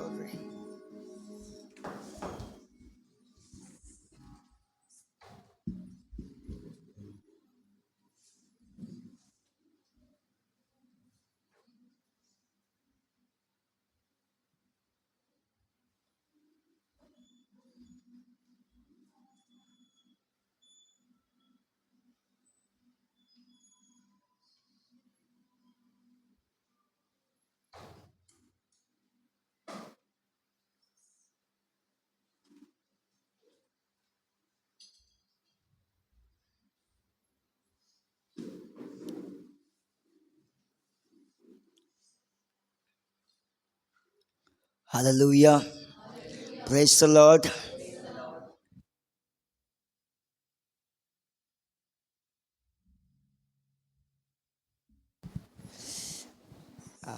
I believe God is going to speak to us. ಇದನ್ನು ನಾನು ನಂಬ್ತೇನೆ ದೇವರು ನಮ್ಮ ಜೊತೆ ಮಾತನಾಡುವವನಾಗಿದ್ದಾನೆ. ಸೊ ಎಷ್ಟು ಜನ ನೀವು ಯೇಸು ಸ್ವಾಮಿಯ ಆತನು ಪಟ್ಟಿರುವಂಥ ಶ್ರಮೆಗಳನ್ನು ಈ ಹಾಡುಗಳಲ್ಲಿ ಹಾಡಿದ್ರಿ? ಓಕೆ. ಈ ದಿನ ಲೋಕದಲ್ಲಿ ಜನರಿಗೆ ಯಾವುದೇ ದಿನವಾಗಿರಬಹುದು, ಕೆಲವರಿಗೆ ಇದು ಬೇರೆ ದೇಶಗಳಲ್ಲಿ ಬೇರೆ ಊರುಗಳಲ್ಲಿ ಈ ದಿನ ಅವ್ರದ್ದೊಂದು ಹಬ್ಬ ಇರಬಹುದು, ಅಥವಾ ಯಾರೋ ಒಬ್ಬರು ತೀರ್ಕೊಂಡಿರುವಂಥ ದಿನ ಆಗಿರಬಹುದು. ಆಮೇನ್, ಹಲ್ಲೆಲೂಯ. ಆದರೆ ನಮಗೆ ಈ ದಿನ ವೈಯಕ್ತಿಕವಾಗಿ ನನಗೆ ಈ ದಿನ ಇದು ಯೇಸು ಸ್ವಾಮಿ ಶ್ರಮೆಯನ್ನು ಅನುಭವಿಸಿರುವಂಥ ದಿನ ಎಂಬುದಾಗಿ ನಾನು ಈ ದಿನ ಗೊತ್ತು ಮಾಡಿಕೊಂಡು ನನ್ನ ಯೇಸುವನ್ನು ಆರಾಧನೆ ಮಾಡ್ತೇನೆ. Hallelujah. Praise the Lord. Amen amen. So ಈ ದಿನ ಯಾವುದೇ ಸಭೆಯಲ್ಲಿ ಇರುವ ಹಾಗೆ ಏನೂ ಇರುವುದಿಲ್ಲ, ಆದರೆ ನೇರವಾಗಿ ನಾವು ಈಗ 1 ಗಂಟೆ ನಾವು ಯೇಸುವನ್ನು ಆರಾಧನೆ ಮಾಡಿದ್ದೇವೆ. ಅದರಲ್ಲಿ ಯೇಸು ಕ್ರಿಸ್ತನ್ ನಮಗಾಗಿ ಏನು ಮಾಡಿದ್ದಾನೋ ಅದನ್ನು ನಾವು ಕೇಳಿದ್ದೇವೆ. Hallelujah. Praise the Lord. So ಒಂದು ವೇಳೆ ಯಾರಾದರೂ ಒಬ್ಬರೇ ಸ್ವಲ್ಪ ಟೀ ಅರೇಂಜ್ ಮಾಡಿದರೆ ಚಲೋ ಆಗ್ತದೆ. ನಂತರ ನಾನು ಅದಕ್ಕೆ ಪೇ ಮಾಡ್ತೇನೆ. ಒಬ್ಬರೇ ಎದ್ದೋಗ್ರಿ, ಎಲ್ಲರೂ ಹೋಗ್ಬೇಡ್ರಿ. ಆದರೆ 1 ಗಂಟೆ ಒಳಗಡೆ ಇರಬೇಕದು. 8:15 ಇಲ್ಲಿದ್ದರೆ ಚಲೋ ಇರ್ತದೆ. ಆರ್ಡ್ರ್ ಕೊಟ್ಟು ಬನ್ನಿರಿ. ಮತ್ತು ನೀವು ಕೂಡ ಬಂದು ದೇವ್ರ ವಾಕ್ಯ ಕೇಳ್ರಿ. ದೇವ್ರ ವಾಕ್ಯ ಭಾಳ ಇಂಪಾರ್ಟೆಂಟ್. ನನಗೆ ಗೊತ್ತು ಯಾರಿಗೂ ಈ ದಿನ ಇಷ್ಟ ಆಗೋದಿಲ್ಲ ಎಂಬುದಾಗಿ. ಆದರೆ ಈ ದಿನ ಯಾವುದೇ ಸ್ನ್ಯಾಕ್ಸ್ ಇಡೋದು ಕೂಡ ಸ್ವಲ್ಪ ಸರಿ ಇರುವುದಿಲ್ಲ ಎಂಬುದಾಗಿ ತಿಳ್ಕೊಂಬಿಟ್ಟು ನಾವು ಯಾವುದೇ ಅರೇಂಜ್ಮೆಂಟ್ ಮಾಡಿಲ್ಲ. ಹಲ್ಲೆಲೂಯಾ. ನಿಮಗೋಸ್ಕರ ನೀರಿದೆ. ಸೊ ನೀವು ನೀರನ್ನು ಸೇವಿಸ್ರಿ. ಮತ್ತು ಅದೇ ಸಮಯದಲ್ಲಿ ದೇವರ ವಾಕ್ಯವನ್ನು ನಾವು ಕೇಳಿಕೊಂಡು, ಎಲ್ಲರಿಗೂ ಕನ್ನಡ ನಡೀತದ. ಒಂದು ವೇಳೆ ನಮಗೇನೂ ಅರ್ಥ ಆಗ್ತಾಯಿಲ್ಲ ಅಂತಂದರೆ ನಾನು ನಿಮಗೆ ಸಹಾಯ ಮಾಡ್ತೇನೆ. ಒಂದು ವೇಳೆ ಕನ್ನಡದಲ್ಲಿಯೇ ಹೋಗ್ರಿ ಎಂಬುದಾಗಿ ಹೇಳೋದಾದರೆ ನಾನು ನೇರವಾಗಿ ಕನ್ನಡದಲ್ಲಿ ಹೋಗ್ತೇನೆ. ಯಾಕಂದರೆ ಯೇಸು ಕ್ರಿಸ್ತನು ಮಾಡುವಂಥ ಸಂಗತಿಗಳು ಬಹಳ ಇವೆ. ನಾವು 1 ಗಂಟೆಯಲ್ಲಿ ಅದನ್ನು ಭಾಷಾಂತರದೊಂದಿಗೆ ಕೇಳಲಿಕ್ಕೆ ಆಗುವುದಿಲ್ಲ. ಸೊ ಅದಕ್ಕೋಸ್ಕರ ನೇರವಾಗಿ ನಾವು ಕನ್ನಡದಲ್ಲಿ ಹೋಗೋಣ. ಸೊ ಲೂಕನು ಬರೆದ ಸುವಾರ್ತೆ 22ನೇ ಅಧ್ಯಾಯ 22ನೇ ವಚನವನ್ನು ಯಾರಾದರೂ ಓದ್ರಿ.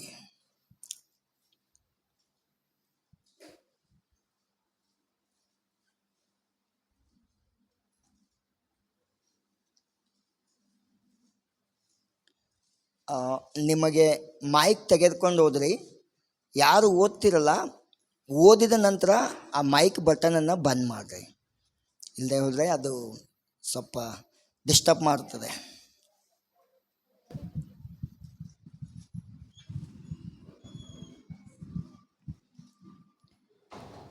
ಮನುಷ್ಯಕುಮಾರನು ನೇಮಕವಾದ ಪ್ರಕಾರ ಹೊರಟು ಹೋಗುತ್ತಾನೆ. ಸರಿ, ಇಷ್ಟೇ. ಮನುಷ್ಯಕುಮಾರನು ನೇಮಕವಾದ ಪ್ರಕಾರ ಹೊರಟು ಹೋಗುತ್ತಾನೆ. Son of man go according to the word of God. So ಆ ಯೇಸು ಕ್ರಿಸ್ತನು ತನ್ನನ್ನು ಶಿಲುಬೆಯಲ್ಲಿ ಪ್ರಾಣ ಕೊಟ್ಟು ಈ ಭೂಮಿಯ ಸೇವೆಯನ್ನು ಮುಗಿಸಿ ಹೊರಟು ಹೋಗುವುದಕ್ಕಿಂತ ಮುಂಚೆ ಈ ವಾಕ್ಯದಲ್ಲಿ ಆತನ ಏನು ಹೇಳ್ತಾ ಇದ್ದಾನೆ? ಸುಮ್ಮನೆ ಹೋಗುವುದಿಲ್ಲ. ಈ ಶಾಸ್ತ್ರದಲ್ಲಿ ಆತನ ಬಗ್ಗೆ ಬರೆದಿತ್ತು, ಆತನ ಹೀಗೆ ಪ್ರಾಣ ಕೊಡಬೇಕೆಂಬುದಾಗಿ. ಹಾಗೆಯೇ ಅವನು ಹೊರಟು ಹೋಗ್ತಾನೆ. ಮಾರ್ಕನು ಬರೆದ ಸುವಾರ್ತೆಯಲ್ಲಿ 14ನೇ ಅಧ್ಯಾಯ 21ನೇ ವಚನ ಓದ್ರಿ.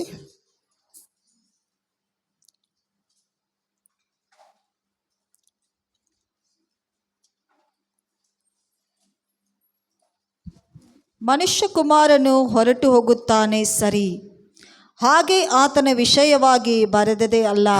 ಇಲ್ಲಿ ಲೂಕ ಯಾರು? ಆತನು ಯೇಸುವಿನ ಶಿಷ್ಯ. ಮಾರ್ಕ ಯಾರು? ಆತನು ಯೇಸುವಿನ ಶಿಷ್ಯ.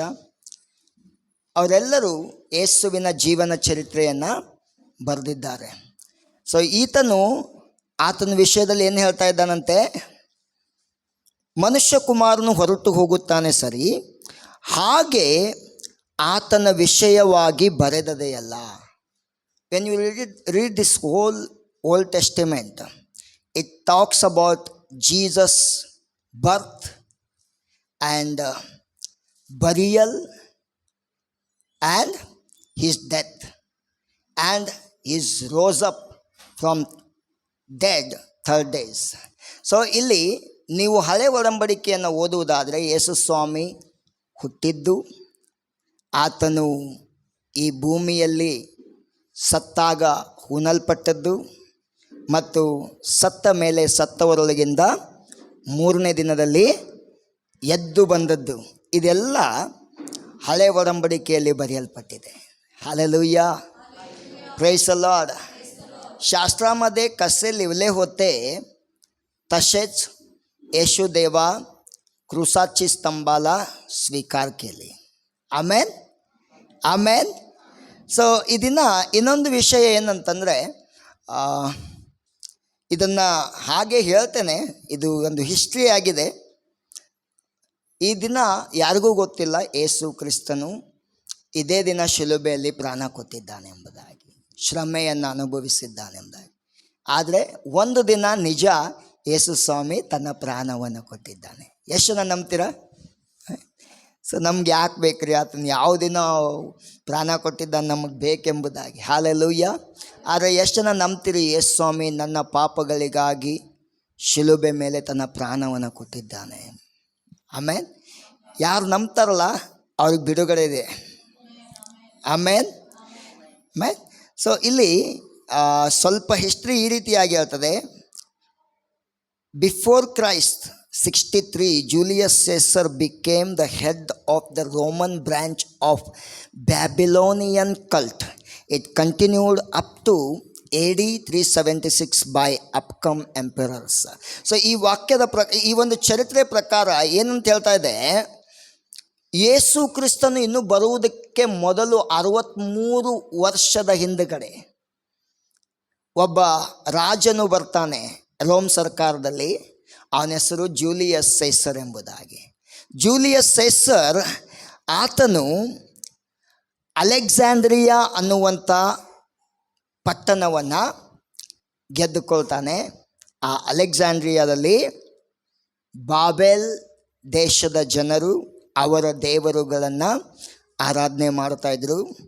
ಆ ಸಮಯದಲ್ಲಿ ಆ ಜನರ ಮಧ್ಯದಲ್ಲಿ ಅವನು ಇದ್ದಿದ್ದರಿಂದ ಆತನೇನು ಮಾಡ್ತಾನೆ, ಬಾಬೇಲಿನ ಆ ಒಂದು ದೇವರುಗಳ ಪದ್ಧತಿಯನ್ನು ಆತನು ಅಲ್ಲಿದ್ದುಕೊಂಡು ತಮ್ಮ ದೇಶಕ್ಕೂ ಹೋಗ್ತಾ ಇದ್ದ. ರೋಮ್ ದೇಶಕ್ಕೆ ಎಲ್ಲ ಕಡೆ ಪ್ರಾರಂಭ ಆಯಿತು. ಅವನೇ ಬ್ರ್ಯಾಂಚ್ ಪ್ರಾರಂಭವಾದದ್ದಕ್ಕೆ ಮೂಲ ಕಾರಣನಾಗಿದ್ದಾನೆ. Hallelujah, hallelujah.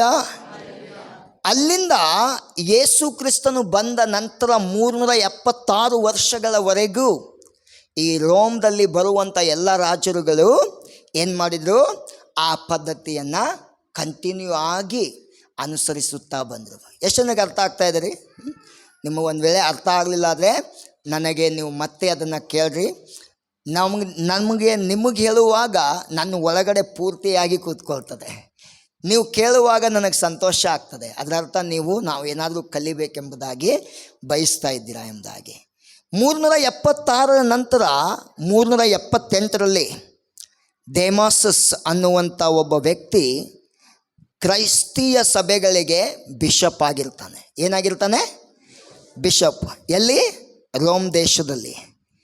ಆದರೆ ರೋಮ್ ದೇಶದಲ್ಲಿಯೂ ಕೂಡ ಈ ಬಾಬೇಲಿನ ಪದ್ಧತಿಗಳು ಮುಂದೆ ವರೆದವು. ಸೊ ಮುಂದೆ ವರೆದ ನಂತರ ಅಲ್ಲಿ ಒಂದು ಆಂದೋಲನ ಉಂಟಾಯಿತು. ಅದೆಲ್ಲ ದೊಡ್ಡ ಚರಿತ್ರೆ ಇದೆ.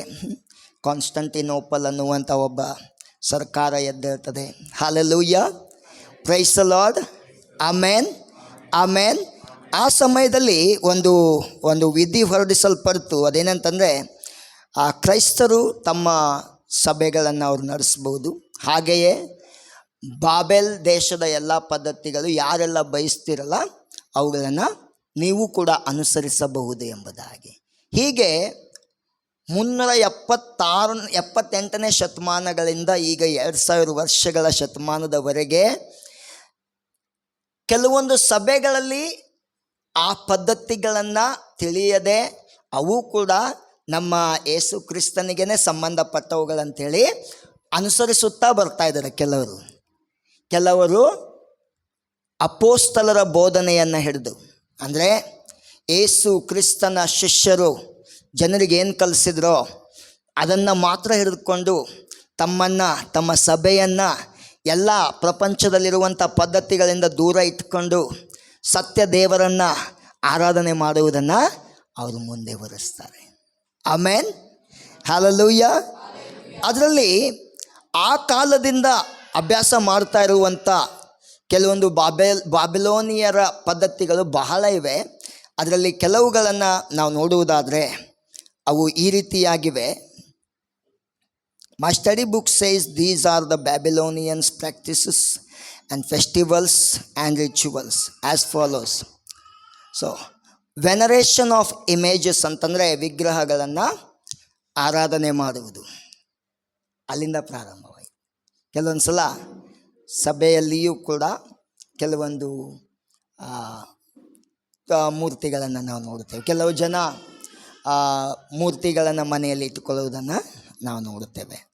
ಸೊ ಹಾಗೆ ಮುಂದೆ ಏನು ಹೇಳ್ತದೆ, ಸೇಂಟ್ಸ್, ಭಕ್ತರ ದಿನಗಳು, ಅಂದರೆ ಭಕ್ತರನ್ನು ನೆನಪಿಸಿಕೊಳ್ಳುವಂಥ ದಿನಗಳು. ಸೊ ಇಲ್ಲಿ ರೆಲಿಕ್ಸ್ ಎಂಬುದಾಗಿ ಹೇಳುವುದಾದರೆ, ಏನೋ ಒಂದು ತುಣುಕು ಸಿಕ್ತಪ್ಪ ಪೈಲಾದ್ದು, ಇದು ನಮ್ಮ ಕಾಲದ ದೇವರು ಎಂಬುದಾಗಿ ಅದನ್ನು ಆರಾಧನೆ ಮಾಡುವಂಥದ್ದು. ಸೊ ಸ್ಕರ್ಜಿಂಗ್ಸ್ ಅಂದರೆ ಜನರು ಎಲ್ಲರೂ ಇಲ್ಲದಿರಲ್ಲ, ಆ ಕಡೆ ಈ ಕಡೆ ನೋಡ್ಲಿಕ್ಕೆ ಹೋಗ್ಬೇಡ್ರಿ. ನೀವು ಇದನ್ನು ಕಲಿಬೇಕಂತೇಳಿ 11:30 ಕುಂತವನು 3:30 ಎದ್ದಿದ್ದೇನೆ. Hallelujah, praise the Lord, amen. Hallelujah, praise the Lord, amen. Scourgings ಅಂತಂದರೆ ದೇವರ ಮುಂದೆ ಹರಕೆ ಹೊತ್ತು, ನೀನು ನನಗೆ ಇದು ಬೇಕಾದದನ್ನು ಕೊಡುವುದಾದರೆ ನನ್ನನ್ನು ನಾನು ಕೊರಡೆಗಳಿಂದ ಹೊರಿಸ್ಕೊಳ್ತೇನೆ. ಎಷ್ಟು ಜನರಿಗೆ ಗೊತ್ತು ಕೊರಡೆ ಅಂದರೆ? ಅದಕ್ಕೆ ಮುಳ್ಳಿರ್ತದೆ ಅಥವಾ ಚೂಪಾದಂಥ ಕೆಲವು ವಸ್ತುಗಳಿರ್ತವೆ. ಕೆಲವೊಂದು ಫಿಲ್ಮ್ಗಳಲ್ಲಿ ಕೂಡ ನೀವು ನೋಡಿರಬಹುದು, ಮೈಯನ್ನು ದಂಡಿಸಿಕೊಳ್ಳುವುದು. ಇವೆಲ್ಲ ಪದ್ಧತಿಗಳು. ಸೈನ್ ಆಫ್ ದ ಕ್ರಾಸ್, ಶಿಲುಬೆಯ ಮೂರ್ತಿಯನ್ನು ಮಾಡ್ಕೊಂಡು ಕೆಲವರು ಕೊಳ್ಳಾಗ ಹಾಕ್ಕೊಳ್ತಾರೆ, ಕೆಲವರು ಟೋಪಿ ಮಾಡ್ಕೊಂಡು ಅದರಲ್ಲಿ ಒಂದು ಚಿತ್ರ ಹಾಕ್ಕೊಳ್ತಾರೆ, ಬಂಗಾರದ ಸರಪಣಿ ಮಾಡಿಕೊಂಡು. ಸೊ ಇದು ನಾವು ಯಾರಿಗೂ ವಿರುದ್ಧವಾಗಿಲ್ಲ, ಆದರೆ ಇವೆಲ್ಲ ಆ ಕಾಲದಿಂದಲೂ ರೂಢಿಯಾಗಿ ಬಂದಿವೆ. ಸೊ ಮುಂದೆ Christmas, lady day, Easter, lent ಇವೆಲ್ಲ ನಾವು ಅಂದ್ಕೊಂಡಿರುವ ಪ್ರಕಾರ ಇವೆಲ್ಲ ಬಾಬೆಲೋನಿನ ಪದ್ಧತಿಯಿಂದಲೇ ಬಂದಿವೆ ಎಂಬುದಾಗಿ ಅಲ್ಲ. ಕೆಲವು ಆ ಕಾಲದ ಮೆಥೋಡಿಸ್ಟ್ ಆಗಿರ್ಬೋದು, ಆ ಕಾಲದಲ್ಲಿ ಭಾಳ ಫೇಮಸ್ ಆಗಿರುವಂಥ ಸಭೆಗಳು. ಜಾನ್ ವೆಸ್ಲಿ ಆ ಕಾಲದಲ್ಲಿ ಭಾಳ ಮಿಂಚಿದವರು. ಸೊ ಅವರ ದಿನಗಳಲ್ಲಿ ಅವರು ಈ ಒಂದು ಲೆಂಟ್ ಅಂತಂದರೆ ಯೇಸು ಸ್ವಾಮಿ ಶ್ರಮೆಯನ್ನು ಅನುಭವಿಸಿದ ದಿನಗಳನ್ನು ನೆನಪು ಮಾಡಿಕೊಳ್ಳೋದಕ್ಕೋಸ್ಕರ 40 ದಿನ ಅವರು ಸಭೆಯಲ್ಲಿ ಪ್ರಾರ್ಥನೆ ಇಟ್ಕೊಂಡು ಅದೇ ವಾಕ್ಯಗಳನ್ನು ಅವರು ಪ್ರತಿದಿನ ಧ್ಯಾನ ಮಾಡ್ತಾರೆ. ಕೆಲವರು ಉಪವಾಸ ತೆಗೆದುಕೊಳ್ತಾರೆ, ಯಾಕಂದರೆ ಯೇಸು ಕ್ರಿಸ್ತನು ಕೂಡ 40 ದಿನ ಉಪವಾಸ ತೆಗೆದುಕೊಂಡಿದ್ದ. ಆಮೇನ್, ಹಾಲೆಲೂಯಾ. ಲೇಡಿ ಡೇ ಅಂತಂದರೆ ಅದರ ಅರ್ಥ ಯೇಸು ಸ್ವಾಮಿ ಹುಟ್ಟುವುದಕ್ಕಿಂತ ಮುಂಚೆ ದೇವದೂತ ಬಂದುಬಿಟ್ಟು, ಗಬ್ರಿಯಲ್ ದೇವದೂತ ಬಂದುಬಿಟ್ಟು ಯಾರಿಗೆ ಭೇಟಿ ಕೊಡ್ತಾನೆ? ಮರಿಯಳಿಗೆ. ಆ ದಿನವನ್ನು ನೆನಪಿಸುವುದಕ್ಕಾಗಿ ಲೇಡಿ ಡೇ ಎಂಬುದಾಗಿ ಕೆಲವರು ಮಾಡ್ತಾರೆ. ಸೊ ಇನ್ನೂ ಕೆಲವರು ಈಸ್ಟರ್. ಸೊ ಇವೆಲ್ಲ ನಮ್ಮ ಬೈಬಲ್ ನಮಗೆ ಹೇಳುವುದಿಲ್ಲ ನೀ ಇದನ್ನು ಫಾಲೋ ಮಾಡಲೇಬೇಕೆಂಬುದಾಗಿ.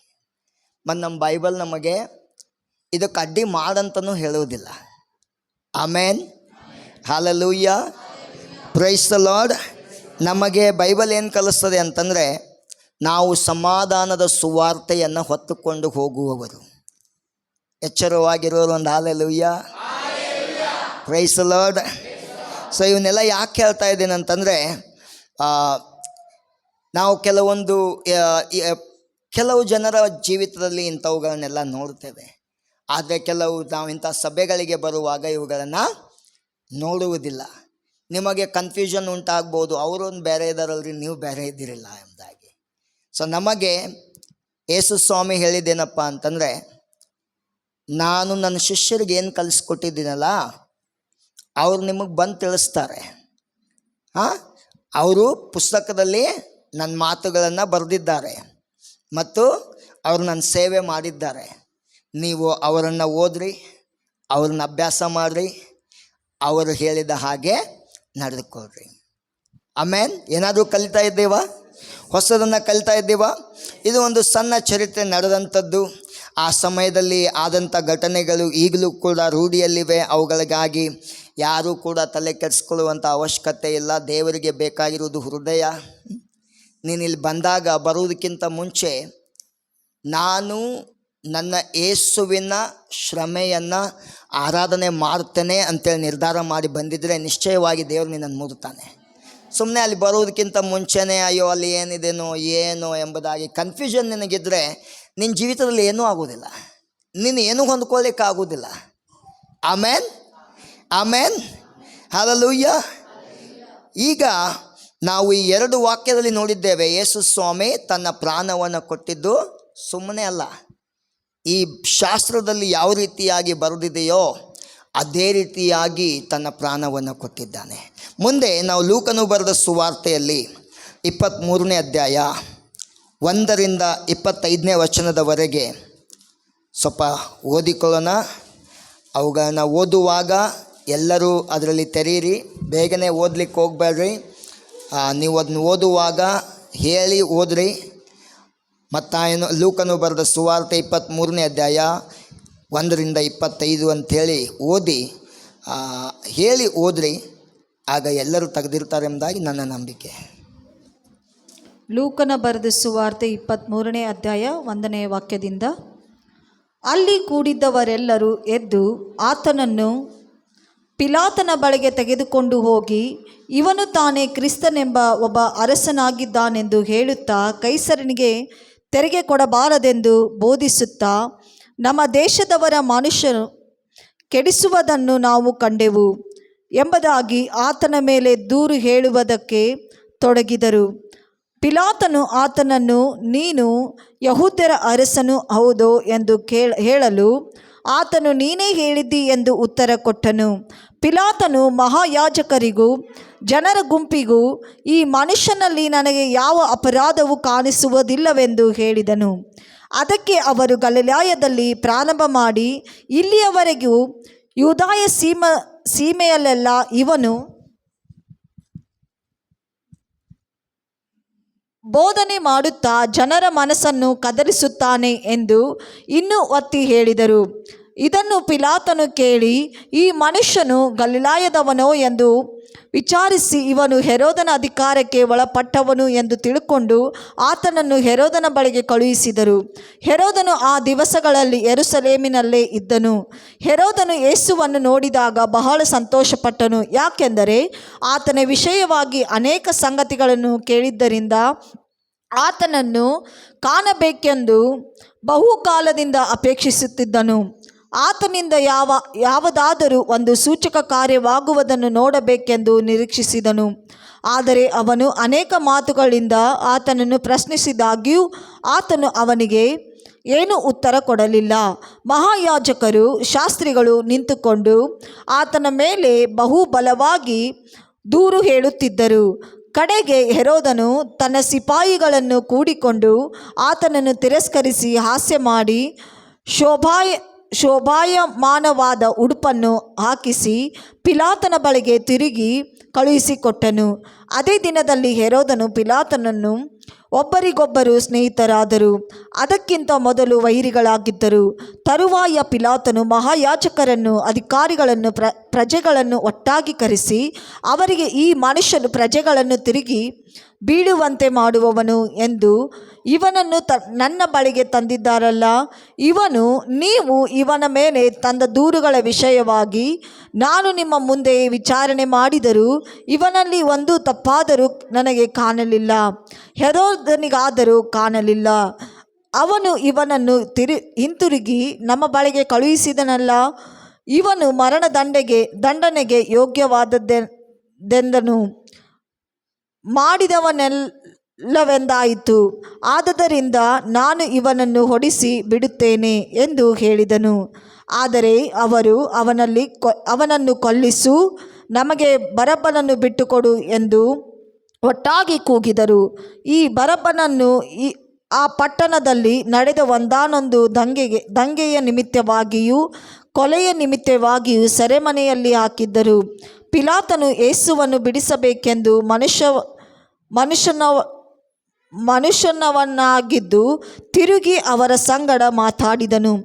ಆದರೆ ಅವರು ಅವನನ್ನು ಶಿಲುಬೆಗೆ ಹಾಕಿಸು ಎಂದು ಕೂಗುತ್ತಿದ್ದರು. ಅವನು 3ನೇ ಸಾರಿ, ಯಾಕೆ, ಕೆಟ್ಟದ್ದೇನು ಮಾಡಿದನು? ನಾನು ಇವನಲ್ಲಿ ಮರಣದಂಡನೆಗೆ ತಕ್ಕ ಅಪರಾಧವೇನು ಕಾಣಲಿಲ್ಲ.